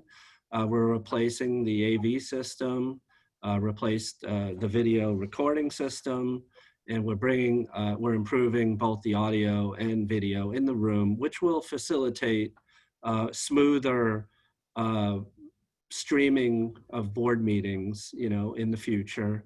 It was a modest budget, but it's still pretty expensive because there was a lot that had to be reconfigured sort of behind the scenes with cabling and the sound system and the video in the room. Next slide. So in phase 2, which I mentioned is planned in 25-26, that would be a much bigger project as currently conceived. It would be a sort of an updated room, but it would, the sense is to reconfigure it to allow it to be useful for much more purposes, almost like the multi-purpose room that we have now. So the floor is sloped. It would be made into a flat floor. We would be able to use it for training, meeting space. It could be reconfigurable. The seats are literally bolted to the ground now. maybe a little less formal, a little more light, like say Valley Waters, but not to that extent, their boardroom. It's that would be kind of the vision. And like I said, it's a much more expensive project that would involve a lot more work. Next slide. So for phase 1A, as I called it, a lot's changed. As I mentioned, the boardroom's getting a little tired, a little dated, a little stuffy. Carpet's kind of changing color. We are now making board meetings available on video, and eventually board meetings will happen again inside the district's building. The current boardroom does a really nice job of reflecting our history as a district with the directors of the past, but it doesn't reflect so much of who we are now and where we want to go as a district. So there is an opportunity to make a few changes if we want, because obviously we're not using the boardroom like we typically do. Next slide. So in thinking about what would be our guiding principles of what maybe the board would consider, the boardroom does not incorporate any ACWD branding. The logo is not in it. It's kind of monochrome in terms of its appearance. So the idea would, let's incorporate an ACWD branding logo, maybe bring in a little more color into the room, maybe a little more of who we are. Yet we want to find some way of preserving the history, but we also want to make the boardroom more welcoming for all attendees.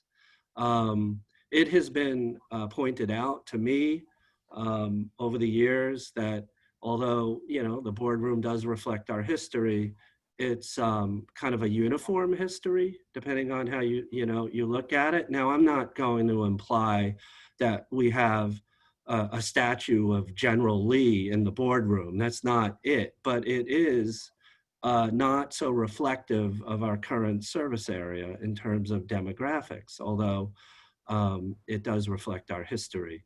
And then we wanted to also consider the cost of the future planned improvements and make it maybe compatible with that. Next slide, please. So the ideas for your consideration are, okay, let's see if we can get a logo in there, add some visual interest. Remember, with those different audiences, it is an opportunity to show potential employees, members of the community, especially when we have community meetings in there or board meetings, more of who we are and what we do.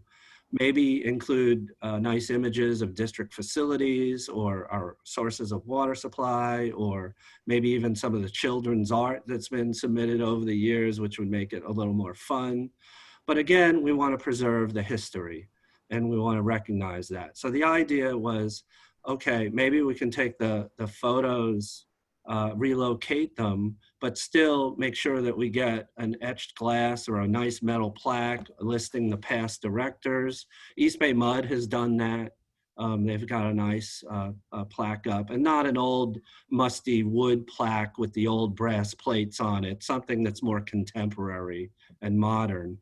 And then the past directors and general managers, if you'd like, we could move them to our website and include biographical information, perhaps make a nice history part of our website. It's just an idea. We also want to make the boardroom more welcoming for all attendees. So, you know, maybe not make a wall of black and white photos the primary, you know, focus, but you know, we do have our original 5 directors, and maybe the board would like to kind of continue them in the boardroom, but maybe they can be relocated. We were thinking perhaps along the back wall. And while we could do a lot more work than that, it wouldn't really be compatible with the vision for the boardroom moving forward. So we didn't want to maybe do much more.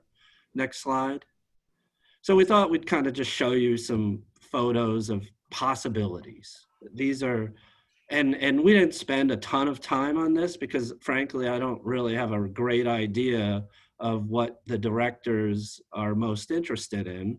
But we thought, Okay, you can put a logo on the back wall. The only problem with that is when the screen is down, you wouldn't necessarily see it.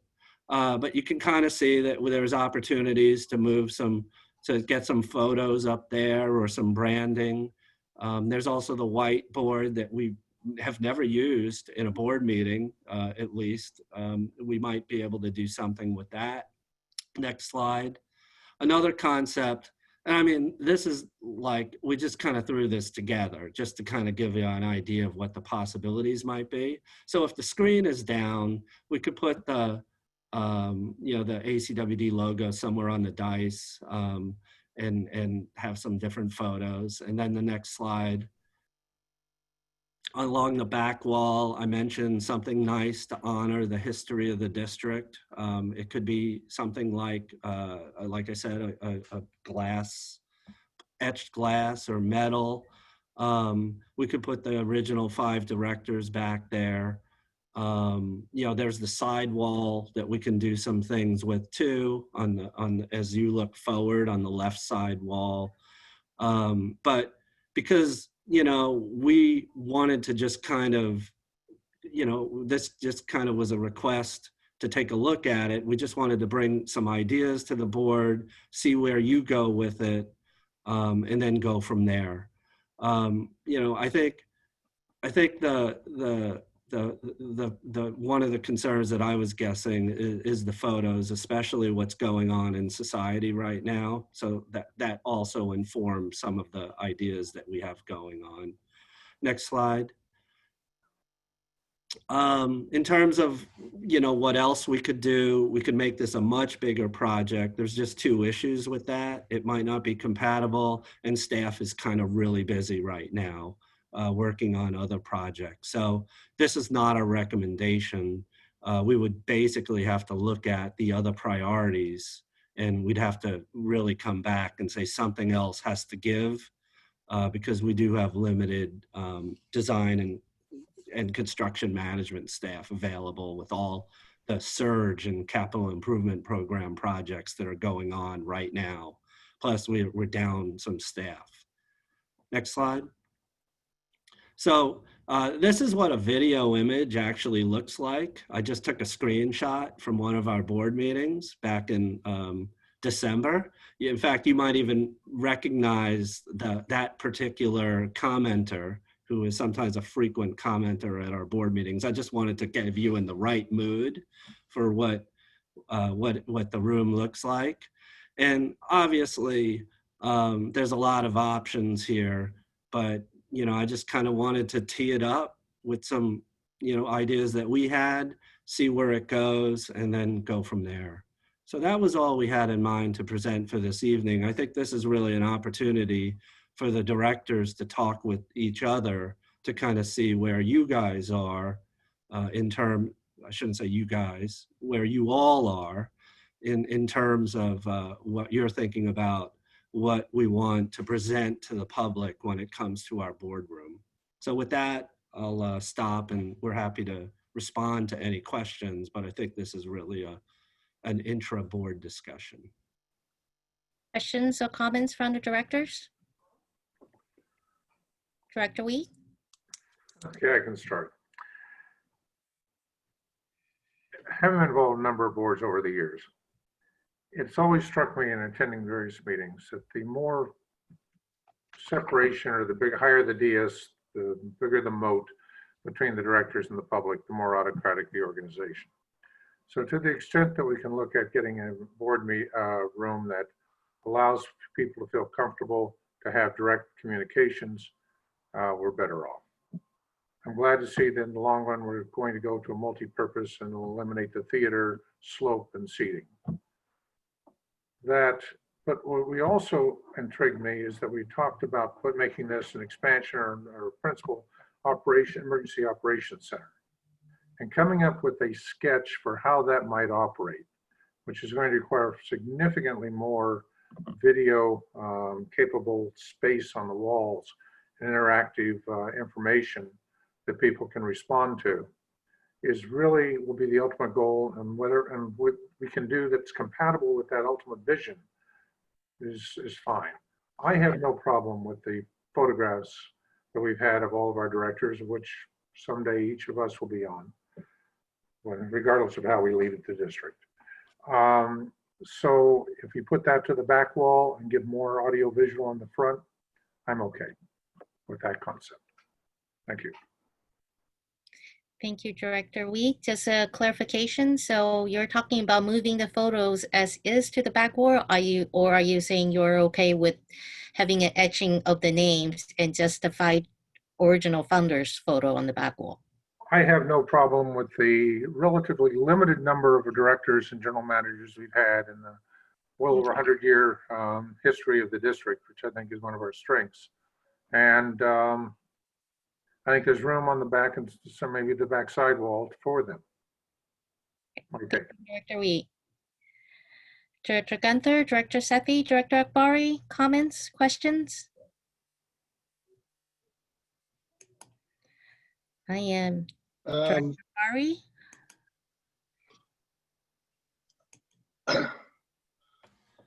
Go ahead, Director Gunther. I'll go ahead. The concept of the logo, I've never really, you're right, it's not even there.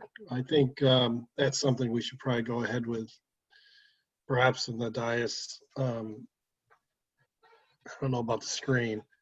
The photos, I'm kind of indifferent. I kind of like the photos. Being a little bit of a history buff, I kind of like those there. I find old photos to be fun and fascinating. I kind of actually personally like the photo concept just because I like that aspect of the history. But I really could live with them without them. The theater concept, though, it isn't all bad in that it does allow, I think, better visual for the people in the back, and better visual for us to the people in the back. Not that we have large crowds very often, but when we do, we do get to have a complete visual of the audience, and nonverbal communication is quite important. And if you're on the same level, you don't get that. You completely lose it the last, first 5 rows maybe, and then it's just heads. And I think that's always been, particularly with the night where we do the posters, it's always been a strength of the room. So that's something I think we want to consider by getting away from that. Is I kind of actually like that concept, although I get the moat issue to the point where we actually go down frequently in the meetings and go visit, onto the floor. But the concept of the fact there is that visual, and you can have visual interaction with the people all the way in the back. Like I said, doesn't happen very often, but when it does, we may want to consider that. Hopefully that gives some idea. Thank you, Director Gunther. Director Sethy, Director Akbari? I'd be happy to jump in. Can everyone hear me? Yes. Okay, great. Sorry, I was having some audio issues before. So of course, I'm supportive of what staff has put together so far, being one of the 2 directors who did request this item. I think the kind of guiding principles that you've laid out, as well as the scope of being pretty limited to just some kind of a branding exercise within the boardroom, I'm pretty comfortable with, because we do have a more major upgrade that'll come down the line, and considering the kind of how large a task that would be, I'm not supportive of moving that forward to now. I'm comfortable with the 2025-2026 timeframe for a full and more major boardroom refresh. Personally, I like the second option better. I think having our logo on the dais, I think, is like I said, a good way for us to kind of show off our brand. It would be featured pretty prominently and would be captured in our video recordings that we are posting on YouTube as well. You know, right now when you look at when you watch the videos of our board meetings, you can't really tell that that's an ACWD meeting. It could really be, you could be in any water district or any city council, and you know, you could get easily confused. So adding in some of that branding, I think, would be a great opportunity for us. And then kind of honoring the legacy of our past directors and past general managers, I think, is also very important to me. I personally am inclined on keeping the photos of the original 5 founding board members, preferably somewhere in the boardroom, maybe on the back wall. I think that would be totally appropriate for me. And then having the etched, sorry, I'm blanking on the word, but kind of the list of all the past board members on the back wall as well, I think would be great, and it would be a great reminder for each of us on the legacy that we're trying to continue with each board meeting. So I'm happy with what staff has come up with so far, and I'm excited to see what we're able to do with this refresh. Thank you, Director Akbari. Director Sethy? I'm generally supportive of what the staff is outlining here. I will say, from having attended many public board meetings, council meetings over the years, I always think it's best if you put your logo, or we could even do like we have out front on the building, Alameda County Water District, in the brass gold looking letters across the back, not on the dais, because there's too much confusion when you're doing camera work that obliterates that ACWD or whatever name of the organization is. So if you go down to Santa Clara Valley Water District, for example, it's prominently behind them. City of Fremont, the same thing. East Bay Mud. You can go around the Bay Area. It's usually prominently put above the heads of the elected board members on the back. I just think visually that is a much sharper contrast. I would also not use the ACWD logo. I think that it is much more impressive to use the lettering like we have out on the front of the building. Secondarily, I support more the theater concept, like Director Gunther was talking about, where it's kind of elevated going back to the back of the boardroom. Here's a thought I'd like to throw in. I think I've mentioned it before. I know I did with Walt Wadlow. If you go to the Washington West wing, where Niles Rotary is held, on the second floor, you have all of the history pictures of ACWD and Hetch Hetchy upstairs. This comes from the Dr. Fisher collection. He was our first official historian for the city of Fremont. And I have his book with all these pictures in my living room. But those pictures are quite impressive. We don't have to make them as large, but I've often thought if we have those pictures in our boardroom, that itself offers a great visual understanding, impact to the community as to the development of our district over the course of a century. Now, as someone who is a historian myself, I like the pictures in the boardroom. I understand the composition and demographics of our community are quite changed, and to some people it might be a little demeaning or insulting to see a cast of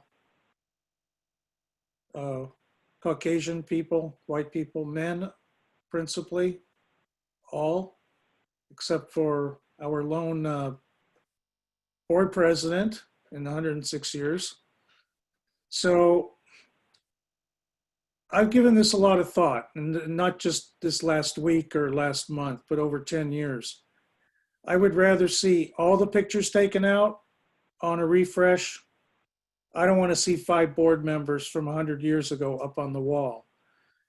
But perhaps we can put those pictures maybe kind of in a gallery form throughout the interior of the water district. And since I'm working on the biographies of each of the board members, the general managers, and the district council for our history, I really like the idea of putting these mini biographies on our website with a picture of each person. And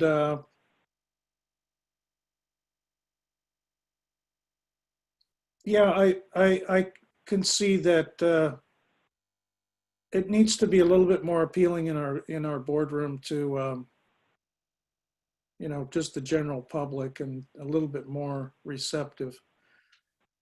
So I would rather see the pictures kept up, all of them, or all of them taken down. I don't want to see the original Fab Five up there in the back of the boardroom without the other cast of characters, because I personally know every one of these directors. I think that they are, and I've known half of them that are up there on that wall, and I've known every general manager except for the first 2. And since I discovered the first general manager, as you know, and we got his picture up on the wall, I feel like I intimately know the first general manager. So I'm very attached to these photos, having grown up here in the community and knowing many of these men that served back into the 50s. But that's my own personal opinion, and I realize I'm not the only person in the community. Things are changing, and we have to look out over the next 10, 20 years. There are a lot of ways to preserve our history, and I hope the biographical write-ups I will finish on everybody here, including our current board and cast of staff, will help out in that regard. So I generally support where staff is headed right now. And I would take an earnest look at those pictures that are in Washington West to see if we can maybe downsize some of those photos and distribute them around the building or in the lobby, in the boardroom. I think they're very impressive. Those are my only comments. Thank you. Thank you, Director Sethy. I was the one who asked for an item and got the support to bring this back to the board. I do strongly feel that the boardroom is a community space. Therefore, it should reflect our community as we represent them. However, that does not mean we'll forget about our history. Actually, just listen to Director Sethy talking today. Just now, it gave me an interesting idea that perhaps when we're doing the final board refresh remodeling, we should think about the concept of having a display that's more past, present, and future of our district. So have a history wall, not of the directors, but of the history of the district in a photo collage. And then having our current facility and perhaps something that represents the future where ACWD wants to go. But that's for later on. That's what Zone 7 does, by the way. Okay, so you know, I agree with you. We have to recognize our past, but we also need to reflect our community as is right now and where we wish to go as a water district. So I like staff's idea. I could phase 1A only, please, no 1B, no 2. We could talk about that later. Let's talk about really cheap cosmetic refresh. I could either go with the logo or the lettering. I don't have a strong preference either having our logo or name on the dais or the wall. My only concern about having it on the wall behind us, it definitely will look a lot visually a lot better. But the problem is once the screen is down, it actually covers it. And that bothers me a little bit. So that is my only concern about where that logo is. But if we choose to put the logo or name on the dais, I would say put a nice photo of the district or the collage of our poster contest winners in the back, just so visually there is something to focus on. Or perhaps a smaller ACWD logo with a photo collage or something in that concept, just so that when the screen is up, there's still something there. That's all I have. I think staff did a really good job coming up with ideas. And the question, then I'm going to open up the floor to see if we have any questions or comments from the community, since this is their space also. So if any members of the public that wish to address the board now, please raise your hand in the Zoom app or speak up. Mr. Nishimura.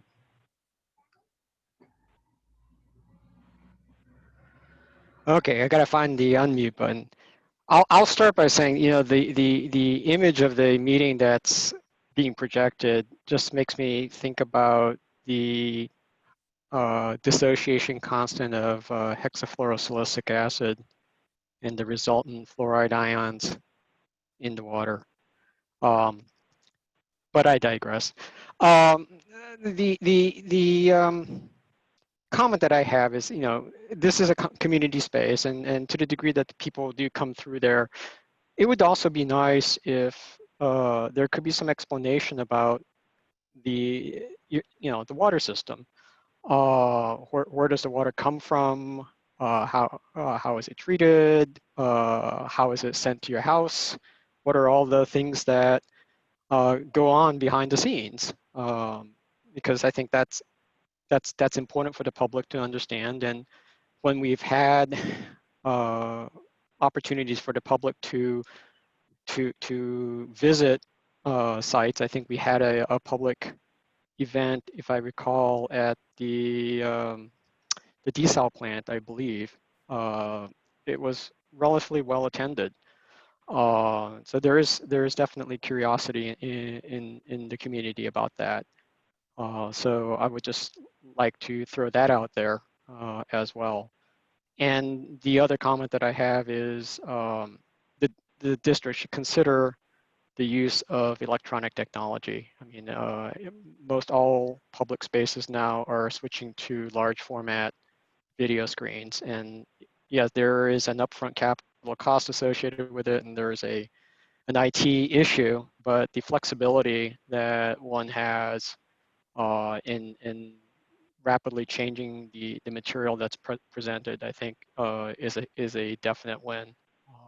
And you know, most all display boards now that you see, you know, menu boards at restaurants, for example, are all really driven by electronic signboards as opposed to static, no, ink on paper. So those are some thoughts. Thank you very much. Thank you, Mr. Nishimura. Any other members of the committee that wish to address the board at this time, please raise your hand in Zoom or just speak up. I'm not seeing any hands. So with that, question is back to General Manager. Do you have enough directions from the board? Can I interrupt? Voice Director Sethy. Just with a thought here.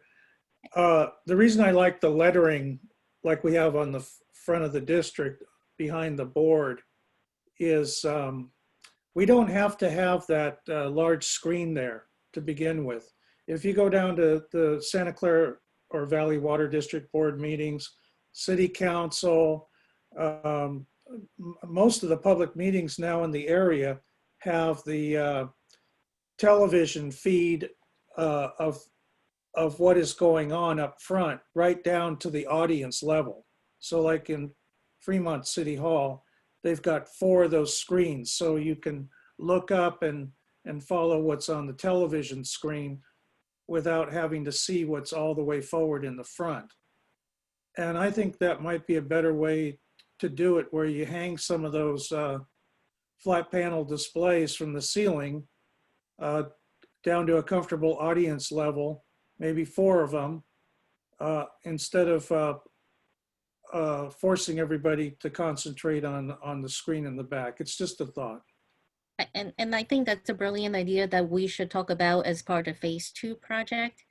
My guess is staff is going to come back and tell us that due to current limitations on IT, we probably cannot pull that off. But, you know, that's definitely a really good concept as one of our ultimate goals. Yeah, I agree with you. And you know, it's not often that we have the screen down obscuring what's in the background. So okay, I will leave it up to the experts at the district. Okay, I like the general theme of where we're headed. I totally agree with you, but I will fess up. I'm one of the few people that actually will turn my chair around to read that screen because my eyesight are not quite good enough to read the far screen. So with that, I do the same thing.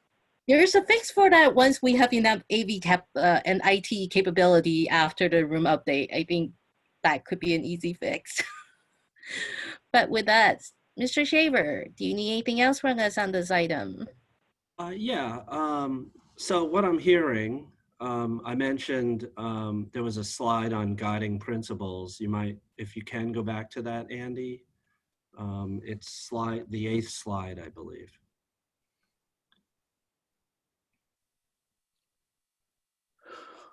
Okay, thank you. So I'm hearing support for incorporating a logo or branding or Alameda County Water District. That was very helpful. Thank you.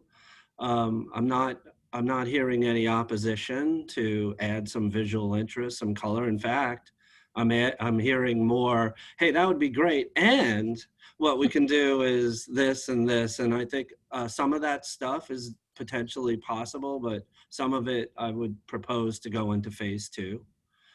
Preserving ACWD history, I'm hearing no complaint there. I'm hearing support for making the boardroom more welcoming for all attendees, and we kind of, you know, there is a social issue here, and you know, we're not. I just want to make sure that we're addressing that head on, and I'm hearing support for the cost and other planned improvements, and I'm also hearing okay, and consider the cost-effective use of technology as when you look at this refresh, and we'll definitely take a look at that, at what we can do, but not make it anything huge. Okay. And so we will take a look at that. But I do want to double back, if you can go to the last slide again, Andy. I strongly encourage you as a board to give me the green light to relocate or do something with the photos. I think if I polled ACWD staff, there would be of folks that care about these things, it would be like 90% in support of that. So just speaking as a representative of staff, if I could have that green light this evening, that would be very helpful for me in my role. To maintain the photos or get rid of them? I don't want to say get rid of them. I'm saying, well, I heard two directors okay with removing them from the boardroom and consider other locations as well as our website. And I think that's what I would strongly encourage. I get the idea of, well, why have the original 5 in there? It was just an idea. It'd be like, because that's like ACWD's Mount Rushmore, you know. Are you saying that 90% of the employees in the district don't care about these historical photographs? No, I would say that 90% of the employees that have an opinion, if I ask them, would strongly believe that this shouldn't be the primary focus in the boardroom and would be supportive of them going somewhere else. So I would say, like, I'm just repeating myself, I don't want to just see 5 photographs in the room from over 100 years ago.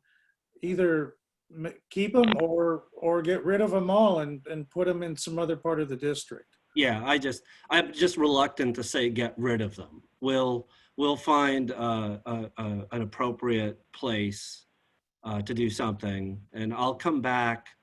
If I have that green light, then my plan would be, let us think about what we can do as staff and come back to the board with 2 or 3 options that meet sort of what we've heard this evening, just to make sure that you're comfortable with what we do.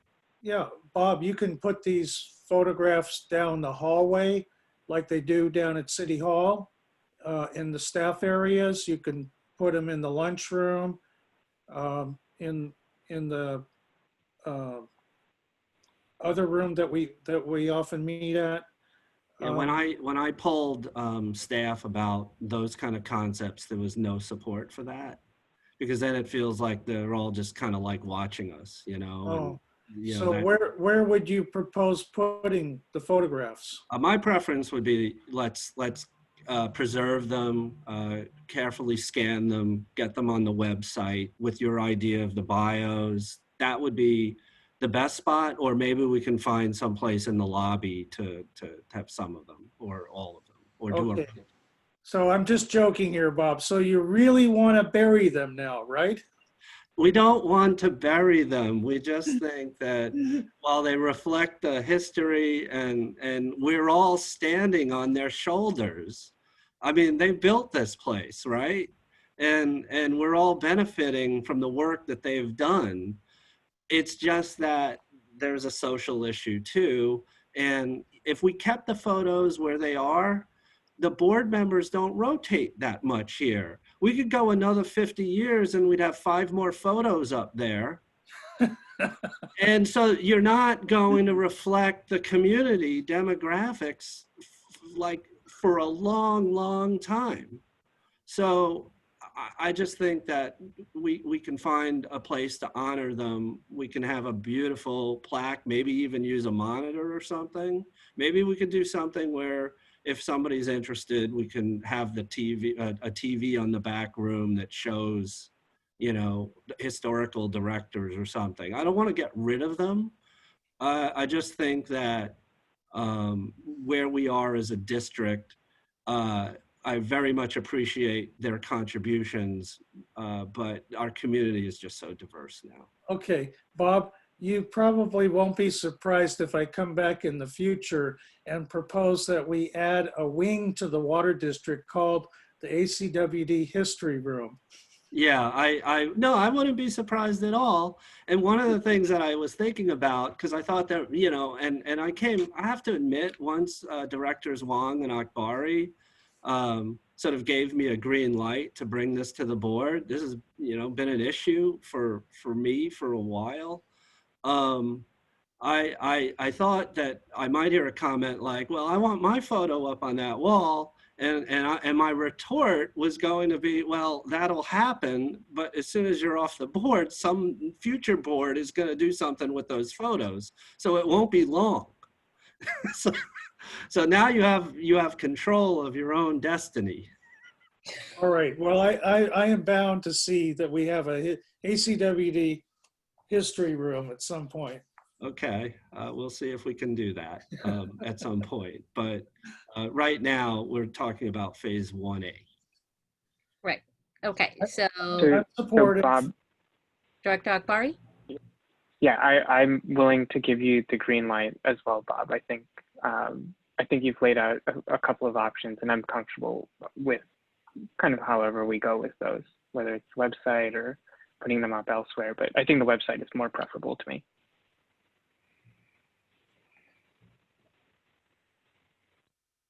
Thank you, Director Akbari. So, Mr. Shaver, you have green light from me. I think that's pretty obvious. Director Gunther, Director Weed?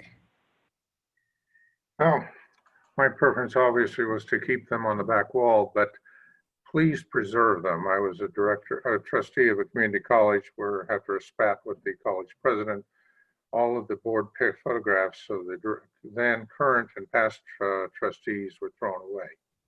Yeah. In his direction. So if we do really high quality digital images, I think that's the best we can do. They're not in argon or inert gas frames or anything like that. So we will endeavor to do that. And if you need someone to model for the holograph that can stay in 3D remembrance, volunteer. Thank you. Okay, you can come back to a future board meeting like Obi-Wan Kenobi. All right. Director Gunther? I'm good.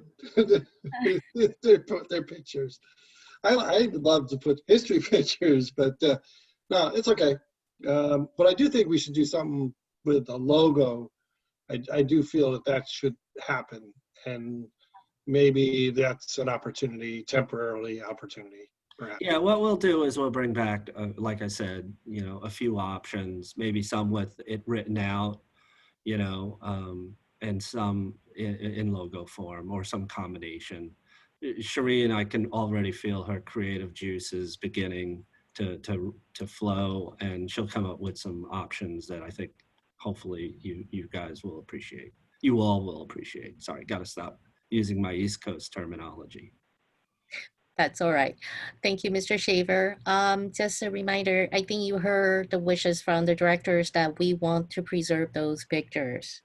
Scanning them, high quality scan images well and fine, but the actual physical pictures needs to be preserved somewhere. If we as a district do not have the capability or keep them in good shape, perhaps we should look at local historic societies, see some or the library. Find them a good home. They are definitely not destined to be buried or thrown away. Will do. Message heard loud and clear. Thank you. All right, with that, I think we exhausted this particular item. Let's move on to the next item, communication plan for voluntary PFAS monitoring. That's 6.3.3. Thank you, President Huang. So the board received news about the results of our voluntary PFAS monitoring not too long ago. And since then, staff has been working on developing an overall communications plan to make sure that as a district, we're going to be proactive. We're going to own the result of the monitoring that we did, and the sampling and the testing. And we want to make sure that while it's not, you know, super great news that we found very small concentrations of these substances in our water, for sure, we want to make sure that we will not and be you know, sort of accused of sort of hiding the ball or anything. We were proactive, and we're being transparent, and we're going to deal with it like we do with all problems. So I wanted to introduce Shireen Gonzalez, who will be presenting the overall communications plan on how we plan to reach out to the community and to make sure that the board is comfortable with what staff has in mind. Get your feedback, and you know, the timing is not the greatest either, so we want to be cognizant of what the board members feel and then go from there. So with that, I'll introduce Shireen.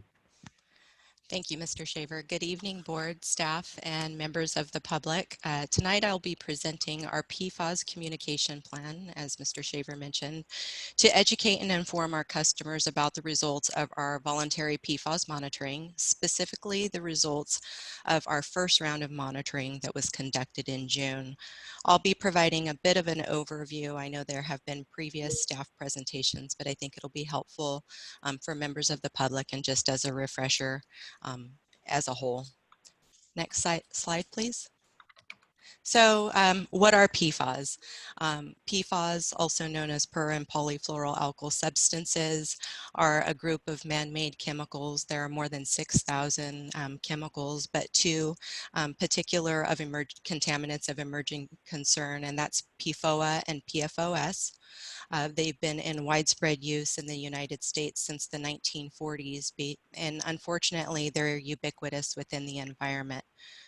Their use is within consumer products, stain repellent, water-resistant materials, firefighting materials, and there are potential health effects. The State Water Resources Control Board Division of Drinking Water has established notification levels and response levels for PFOA, or excuse me, for PFAS, and the EPA has made preliminary determination to regulate for them. Next slide, please. So I wanted to include this slide. I believe this was shown previously, just to illustrate the minute levels of what parts per trillion indicate. These are our monitoring for detection levels for PFOA and PFOS. 1 part per trillion is equivalent to a single drop of water in 20 Olympic-sized swimming pools. So the state of California has established notification levels and response levels for these 2 common PFAS compounds, and the notification level for PFOA is 5.1 parts per trillion, and for PFAS it's 6.5 parts per trillion. The response levels for PFOA is 10 parts per trillion, and for PFAS it's 40 parts per trillion. Another way of looking at it for parts per trillion, 1 second in 320 centuries. So very, very minute amounts, but still nonetheless important to monitor and to get ahead of any requirements. Next slide, please. So as Mr. Shaver did mention, we want to be proactive in our monitoring, getting out ahead of any requirements. This is voluntary, and the data that we collect from our voluntary monitoring program allows us to continue on our mission of providing high quality drinking water. So a bit of background. In March 2019, the Water Board issued orders to approximately 200 utilities, water utilities, in close proximity to contamination. So these would be industrial sites, airfields, areas that might be subject to exposure to PFAS. Alameda County Water District was not issued orders in 2019. However, staff did go to the board in March and present a plan for a voluntary PFAS monitoring program, or monitoring sampling at the time. And in June, we moved forward with that. Again, our voluntary PFAS monitoring. All water sources and treated water was sampled. We had 26 sample points, and there were some detections of PFOA and PFOS. However, all points of entry into the distribution system, and that's the water that's delivered to our customers, was below the notification levels or non-detect. So given this information, staff is moving forward with a voluntary monitoring program, and we'll be implementing quarterly monitoring for our groundwater wells and points of entry into our distribution system. Our surface water will be monitored annually, and that's because there were no detections of our surface water. Next slide, please. So I wanted to provide this slide just to kind of illustrate that our proposed communication and what we've done thus far actually extends beyond what's required. So the notification requirements are determined by the level of PFAS detected in water delivered to our customers. So on the left-hand side, these state notification response requirements based on ACWD's monitoring results, there is no requirement. There's no requirement for response level or notification level. And just a point of clarification, because it was clarified to me as well, is notification level is to a governing board, so to the cities and to the county. However, what ACWD has done thus far is taken our proposed monitoring plan a step further and actually started communicating with our customers with our water quality report, newsletter articles, a dedicated web page, and a fact sheet. And I'll go into this in greater detail in the coming slides. So we started communicating early on, as recent as March 2020, as I mentioned, with staff presentation regarding the voluntary PFAS sampling plan. And then in May, we did issue our water quality report. It goes out, it's due by July 1st, but as a cost-saving measure, we promote our water quality report in our Aqueduct newsletter. So we did include an article in our CCR, our water quality report, announcing the plan for voluntary PFAS monitoring. And then also in May, we included an article in our Aqueduct newsletter announcing the CCR as well as our plans for voluntary PFAS monitoring. So that newsletter is sent out to approximately 130. So it expands beyond a bill insert. So it goes out to every physical address within the service area. So we wanted to ensure that we could or hope to communicate a very complex subject matter in simplified communication. We understand that customers may have questions when they read about PFAS in relation to their drinking water. And so we have a multi-pronged approach, but first we've developed a fact sheet. And our goal in developing the fact sheet is to answer the questions of who, what, when, where, why, and how for our voluntary monitoring program.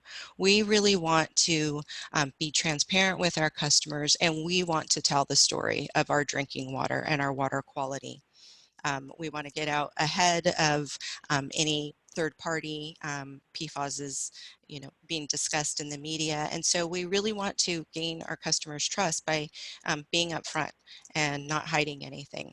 So we looked at a number of fact sheets and websites that were developed by multiple agencies. Some had monitoring orders, some did not, but we really just wanted to see how kind of industry standard is in communicating PFAS messaging. So our fact sheet, I know there's a lot of text here, but I wanted to just include it in case you haven't had an opportunity to review it. It does include what are PFAS, what are some of the sources, what are the notification levels that are assigned. I previously mentioned the statewide effort and that ACWD was not issued monitoring orders. That we are taking a proactive approach, and then we do outline generally the results overview regarding our groundwater, our treated water, and our surface water. We reiterate or let our customers know that their tap water is safe from PFAS. We had non-detect or below notification levels in all of the water delivered to our customers, and let them know that our work continues, right? So we've had one data point with our first round of monitoring, and we're going to continue to build upon that data only to improve our water quality. And then lastly, we did include a brief translation in Spanish and Chinese simplified in keeping with translations that we've done in the past. It's a simple statement just advising readers that to have someone to read this information to them. We started to go in further explanation, but we found that some of the technical information was kind of lost in translation. So we're encouraging people to contact us if they have further questions. Next slide, please. So as I mentioned, we're taking or proposing a multi-step approach to our transparent communication for our voluntary PFAS monitoring. And certainly can build upon this, our website, acwd.org, and we've actually created a redirect, acwd.org/PFAS, as to not bury the information. We don't want people to have to click through multiple times to get to their water quality page, so they can go directly to that. The fact sheet that I just mentioned is posted onto the website, as well as our monitoring results and our data table, and that will be updated quarterly. And then additional resources. So folks who are on the website can also visit the Division of Drinking Water, US EPA, and the FDA. Additionally, we've developed frequently asked questions.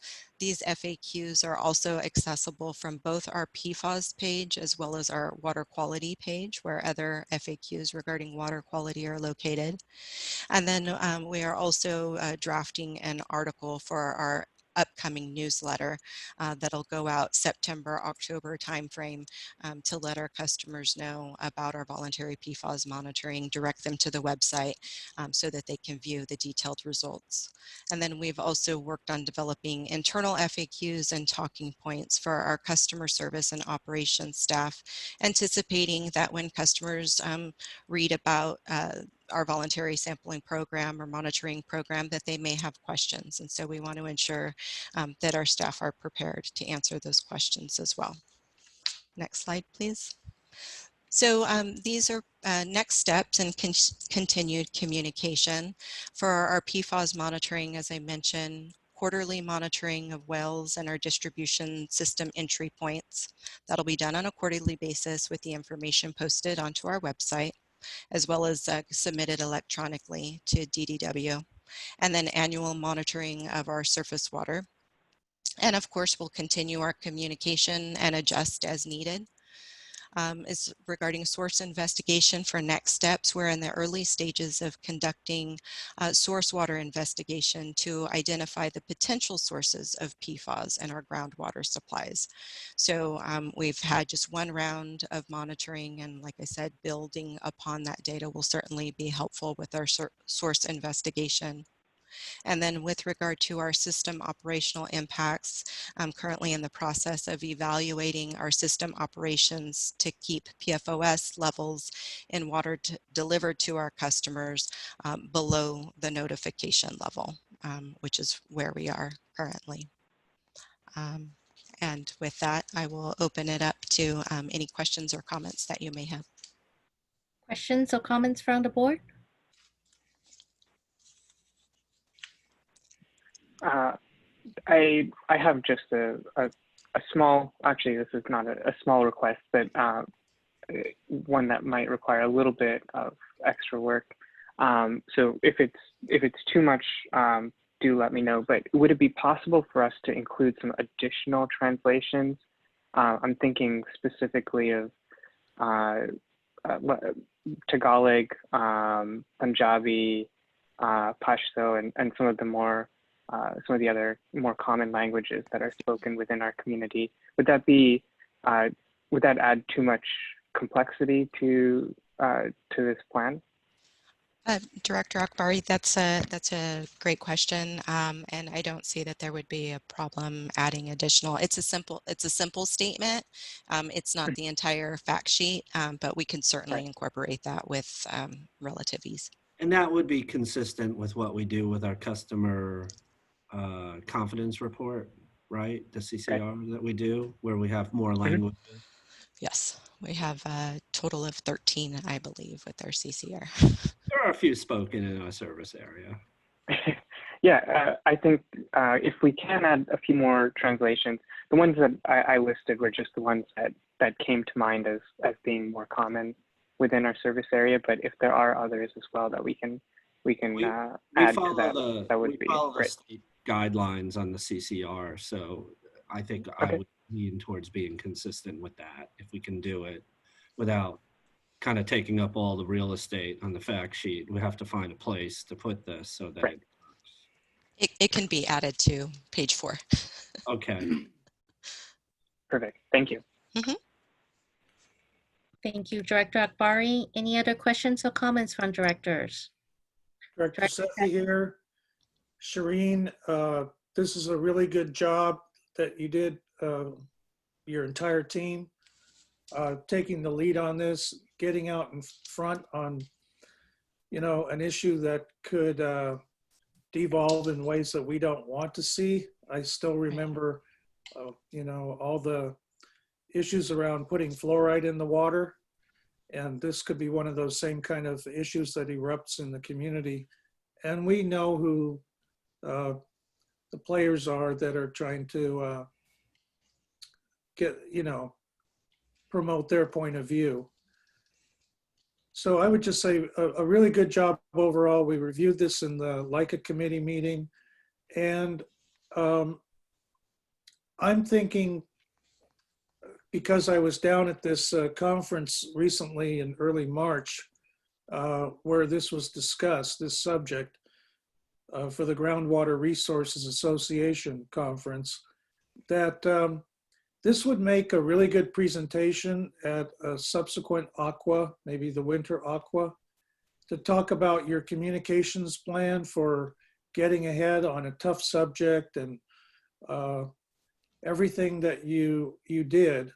And this could go into one of the communication forums where I think it would be really helpful for other water districts around the state to see ACWD setting the trend here. Great. Thank you, Director Sethy. I was actually just attended today the Aqua Communication Committee meeting, which I'm on. Oh, great. Great So minds think alike, Shireen. So your timing is spot on, although I didn't present on this, but I am a member of the committee. Yeah, well, this would make a great presentation. Thank you, Director Sethy. Thank you, Ms. Gonzalez. Any other questions or comments from the directors? Hearing none, do I have any questions or comments from our committee members? If you wish to address the board now, please raise your hand in the Zoom app or just speak up if you're on the phone. I am not seeing any hands, so hearing anything, I think that concludes this item. Thank you very much. John, BOSCA is another agency that should be given a copy of this video. Thank you, Director Weed. And thank you, Ms. Gonzalez. I think with that, we can move on to the next item, I believe. Okay, thank you, President Huang. I'd like to do just a really quick update on the COVID-19 situation. I know that the board is aware of some of this information, but I think it's important that for the public record that, it's known that the board is, receiving frequent updates on what's going on, and to make sure that you continue as a board to feel comfortable with what we're doing as staff. So really quickly, a little bit about the operating environment, our current operational status, and what our next steps are. Next slide, please. So just as a reminder, we have 3 primary objectives to navigate through the pandemic: keep our employees safe, continue providing essential services, while, in case we are limited in what we can do, focusing on the most critical services, and then support employees and their families that experience health-related and childcare challenges. And to that point, I may come back to tee up an item for the September board meeting. Next slide. So the operating environment since July 9th is our virtual EOC remains activated. We're meeting twice a week. The meetings are typically short now because they are routine, and that is good. And I appreciate that, and I'm grateful for it. However, the pandemic is raging around us, and I just wanted to point out that while I believe that Alameda County is doing a good job, there is some data that supports that. And the data is around May 3rd. If you go back to that date, Alameda County and Orange County had basically the same number of deaths, around 73 at that time. Fast forward to today, Alameda County is up to around 209, but Orange County is approaching 800. So, I think that's a testament that the social distance and the wearing masks is more prevalent in Alameda County based on folks that I'm talking to that are in Orange County and Southern California. Mask wearing isn't anywhere near as prevalent. And I think some of the grim statistics are starting to show the difference. Next slide. And I am communicating very frequently with staff, and we just had our last town hall meeting, virtual town hall meeting yesterday. It's all a blur. So we are trying to keep staff informed. There haven't been really any new significant health orders since the July board meeting. Alameda County has clarified some of the requirements, but they have indicated that they have paused the reopening because the case count has been problematic. In addition, the state's electronic data system for tallying these things have had some issues too. And I think the assessment is we might be undercounting.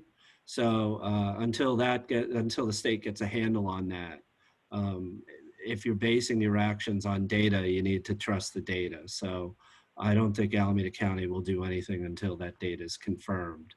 In terms of our employees, about 90 of them are still teleworking. It goes up and down a little bit, but about 90. Next slide. We have had 2 positive tests for employees. One employee had pretty severe symptoms, but neither employee was hospitalized, and I'm happy to report that they are both working again. So that's really, really good news. We have had no operational issues, although testing is still a problem nationally and locally. There are employees who are being informed that it could take up to 2 weeks to get test results, and that's just not going to help control the spread of the disease. Next slide. So in terms of next steps, we'll continue operating our virtual EOC, monitoring state and county orders. We've come up with a reopening plan and have shared that with staff now. So, when it comes time to have more employees report back to work, we're already thinking through those issues and how we would operate. We're coordinating and sharing information with other agencies. I mentioned increased communications with our employees, and this is a regular update. So unless there's really significant news to share, I would bring back just a status report to the board on at our September regular board meeting. So with that, if there are any questions, be happy to respond. Questions or comments from the board? I am not. Director Akbari, do you have any comments?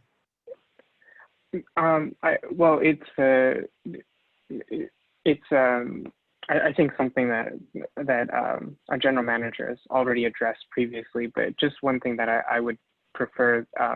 We did have 2 positive cases within amongst our employees, but I would definitely encourage that we do our best to not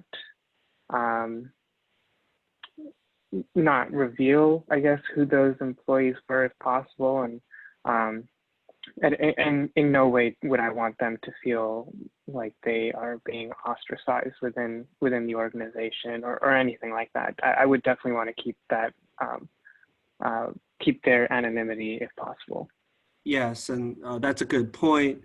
California law requires that we keep health information of employees confidential, and we do that. We have told employees that you'll never hear from the district, who it is, and I've encouraged employees not to speculate either.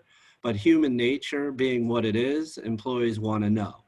So if an employee volunteers that information and other employees know, that's fine because they did it, but the district will never disclose that. And also, Ms. Salido and Mr. Porter have recently gone through the Johns Hopkins tracer training.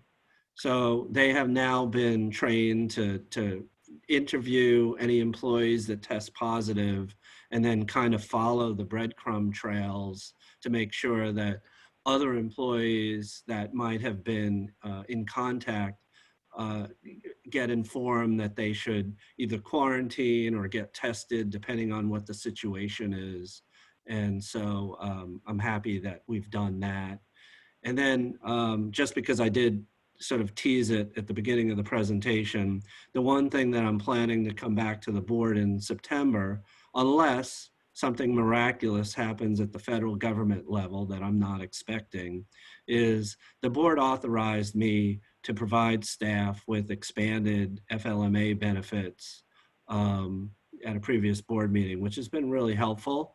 Those benefits expire at the end of the calendar year. But now that employees are becoming aware of what their lives are going to be, given that the schools are closed and their child care issues are becoming a little more crystallized, what I think we're going to come back to the board for your consideration in September is to not increase those benefits, not provide additional time off, but to extend the deadline for when you could use those benefits probably through the fiscal year so that employees can manage their home work life situation and not feel like, okay, at the end of the calendar year, then what? And we also want them to meter the leave, to not just use it all up thinking, use it or lose it or something like that.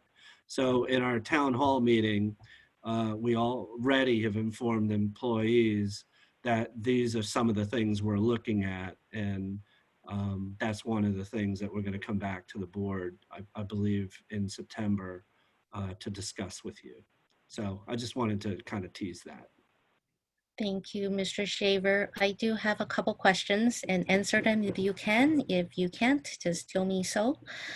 I am assuming the 2 test positive employees, they got infected outside the district. Is that correct? Yes.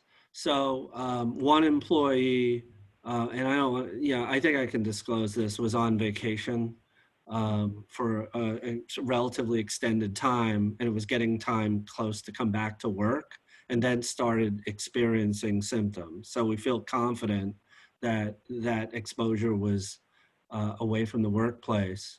And the other employee was teleworking. Okay. So we feel that they were not infected here at work itself. And the second part of my question, I think you partially answered, is that, is there any potential for workplace transmission from these employees? But it sounds like we have performed contact tracing and we're fairly confident that we address. Both employees are working, but both of them are teleworking. Okay. So it's we're erring on the side of safety. One of the employees is not a teleworker per se, but we've accommodated a half-time teleworking because one of the reasons is the employee is not fully up energy to speed, but wants to work, half-time. So we've accommodated that so that employee is teleworking, and so we're erring on the side of safety in both of these situations. Thank you. No, I really appreciate that both our staff that's willing to come back to work, but it is also important to protect the rest of our employees to make sure it is a safe working space. Yeah, I totally agree. And that's where the additional enhanced benefits that the board authorized has really been helpful because we've reduced the sort of the motivation to come to work sick, which is not what we want. Yep, precisely. All right, thank you. So do I have any questions or comments? Any more questions or comments from the board? I'm not hearing any questions or comments from our committee members. If you wish to address the board, please raise your hand. I am not seeing any. Ooh, let's move on to the next item, which is director's comments. Yep, director's comment, reports on meeting attended, and agenda item requests. Director Weed, why don't we start with you? All right, thank you. The boss at BOSCA, during the last general meeting, which is the 3rd week in July, I had carried the message from our district that we were not in favor of BOSCA becoming a full partner in the Los Vaqueros, that they wanted an emergency water supply. They had a curious estimate on the cost. And so they did have, I sat in on a committee meeting of their policy committee by Zoom, along with Director Sethy and Leonard Ash on Wednesday of this week. The result of that is that BOSCA will not proceed to become an individual entity by the $800,000 to get into the next round. However, the board decided to, quote, strongly support, was their staff recommendation, which was adopted, San Francisco PUC continuing their efforts as a full participant, realizing that BOSCA will pay up to 70% of that cost. And BOSCA also would like to sit at the table. It's a repeated effort of BOSCA, somewhat desperately seeking to find some relevance for itself, is my side take on what was going on there. It raises concerns in my mind about LVE 3. And I know, and I will have a chance as a district, it hasn't come up to us as a board, but apparently fairly soon we're going to be addressing this issue. That Alameda County Water District passed on LV1 passed on LV2. And now what has changed with LV3? We really don't need the water. What is interesting in this effort is the Byron Bethany transfer, an 8-foot diameter pipeline, which is new water and of great import to all. At one time, Contra Costa was willing to split that off from the reservoir. They're now, I think, they're realizing that to get the reservoir LV3 built, that they're going to probably have to tie it in. One of the concerns I have with LV3 are two concerns. One is that LV4 was in the record of decision for the Bay Delta, which will require the removal of LV1, 2, and 3, LV3 being about 350,000 acres, LV4 being 1 million acre feet. And second, that it appeared that there was concerns that the very high cost the Contra Costa ratepayers were paying for LV1 and 2 could somehow be reimbursed if they got a large amount of funding from both the Bureau of Reclamation and the State Water Prop 1 for LV3. And some of those costs then would reimburse and reduce the cost to their local ratepayers. So it encourages us to not jump on board until we've had a chance to discuss it as a board and proceed from there.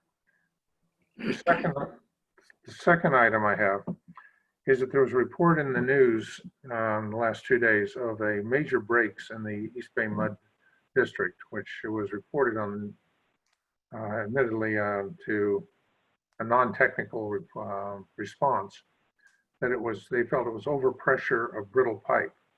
I assume the brittle pipe being AC pipe. I would ask that ACWD staff coordinate with East Bay Mud to determine and evaluate what took place there, what their lessons learned are, what type of pressure monitors they have in their system, that we might take a look at our own system and make sure we don't replicate the fiasco that's currently occurring in East Bay Mud service area. So thank you. Those are my 2 points. Thank you, Director Wee. Director Sethy? Yes, I have no comments or reports or requests, but I do have a question for Mr. Shaver, kind of building on what Director Weed was just talking about. I participated in the same BOSCA board policy meeting yesterday, just as an observer. What is the timeline for us as a district to decide whether we are contributing to Amendment 2 right now? And second question is, we have said all along that we will participate based on a good business case analysis. And I'm wondering, when is that going to come forward too?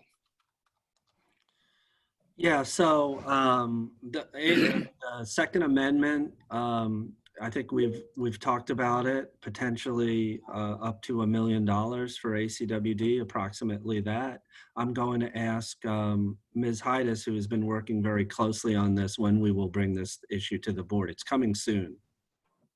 Yes, Mr. Shaver, we plan to come hopefully in September with the additional amendment, and we will have some information at that time, but definitely not the full final cost, as the costs are still being worked on. So we'll be looking for an additional planning cost, as Mr. Shaver said, up to about $1 million to continue participating in the project for the time being.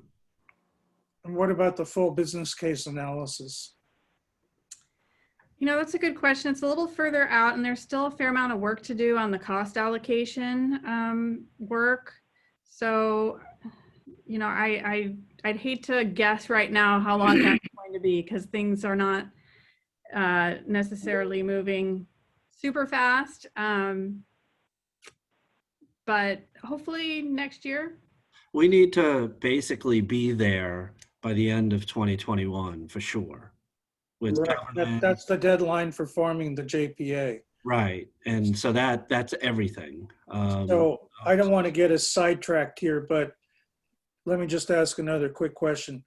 Do we put ourselves at risk if we do not participate on the upcoming amendments in terms of the building of the transfer Bethany pipeline?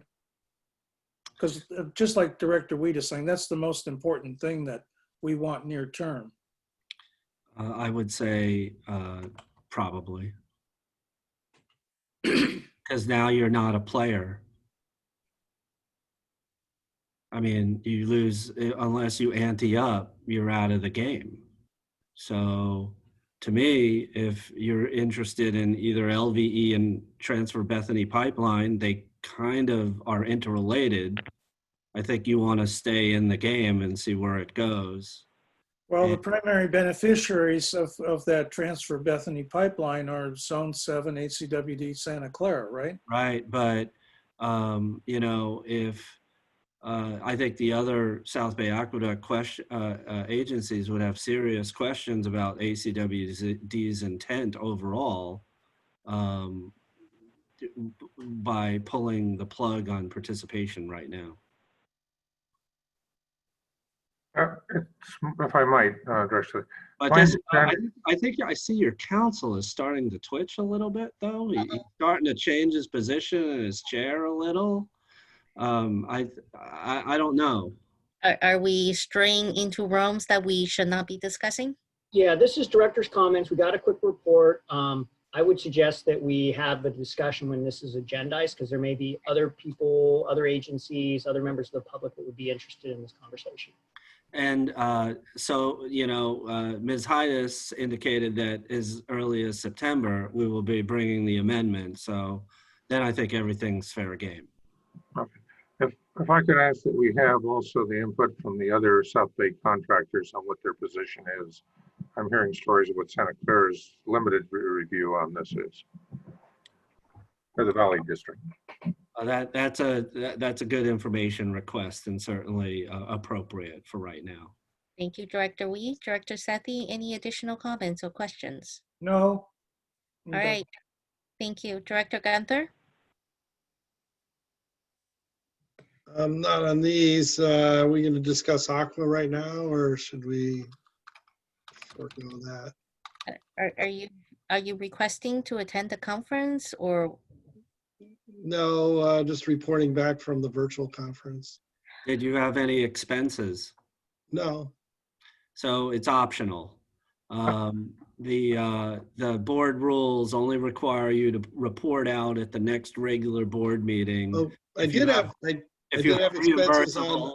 I did take, I forgot about the other one, which was, I took Director Sethy's comments to heart, and I did watch the webinar on the districting, and I highly recommend that others watch it. Not that I wasn't kind of going that path and plan, but it's a very good educational piece on what the concept is from the Special Districts Association.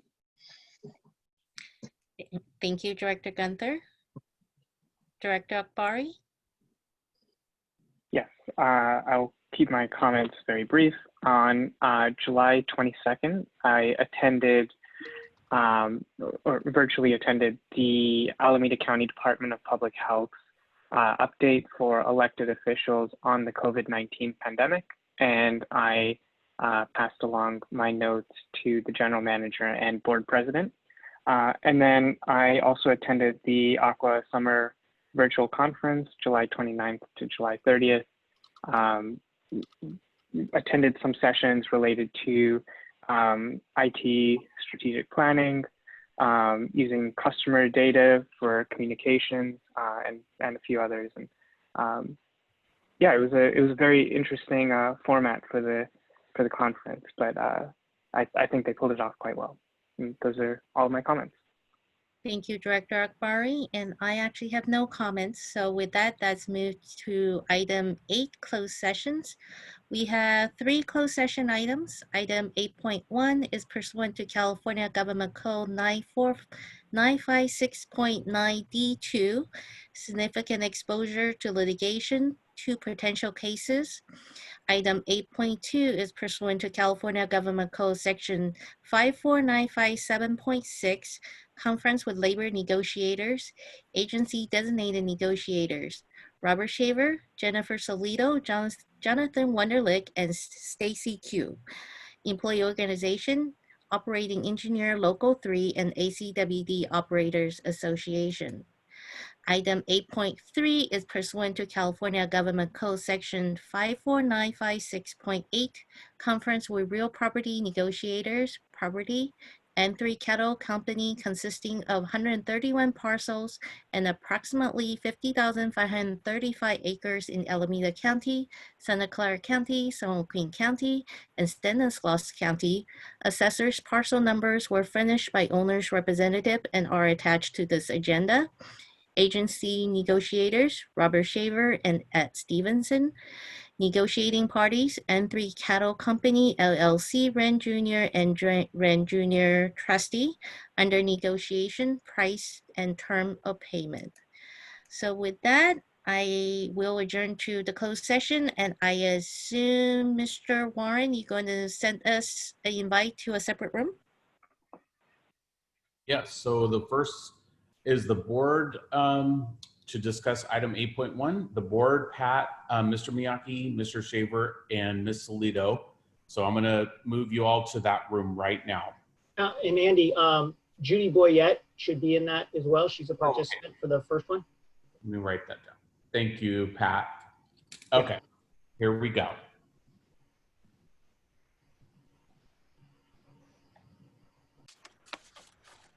So the time is 11:26. The board has returned from closed session. General Manager, would you do the honor and report out, please?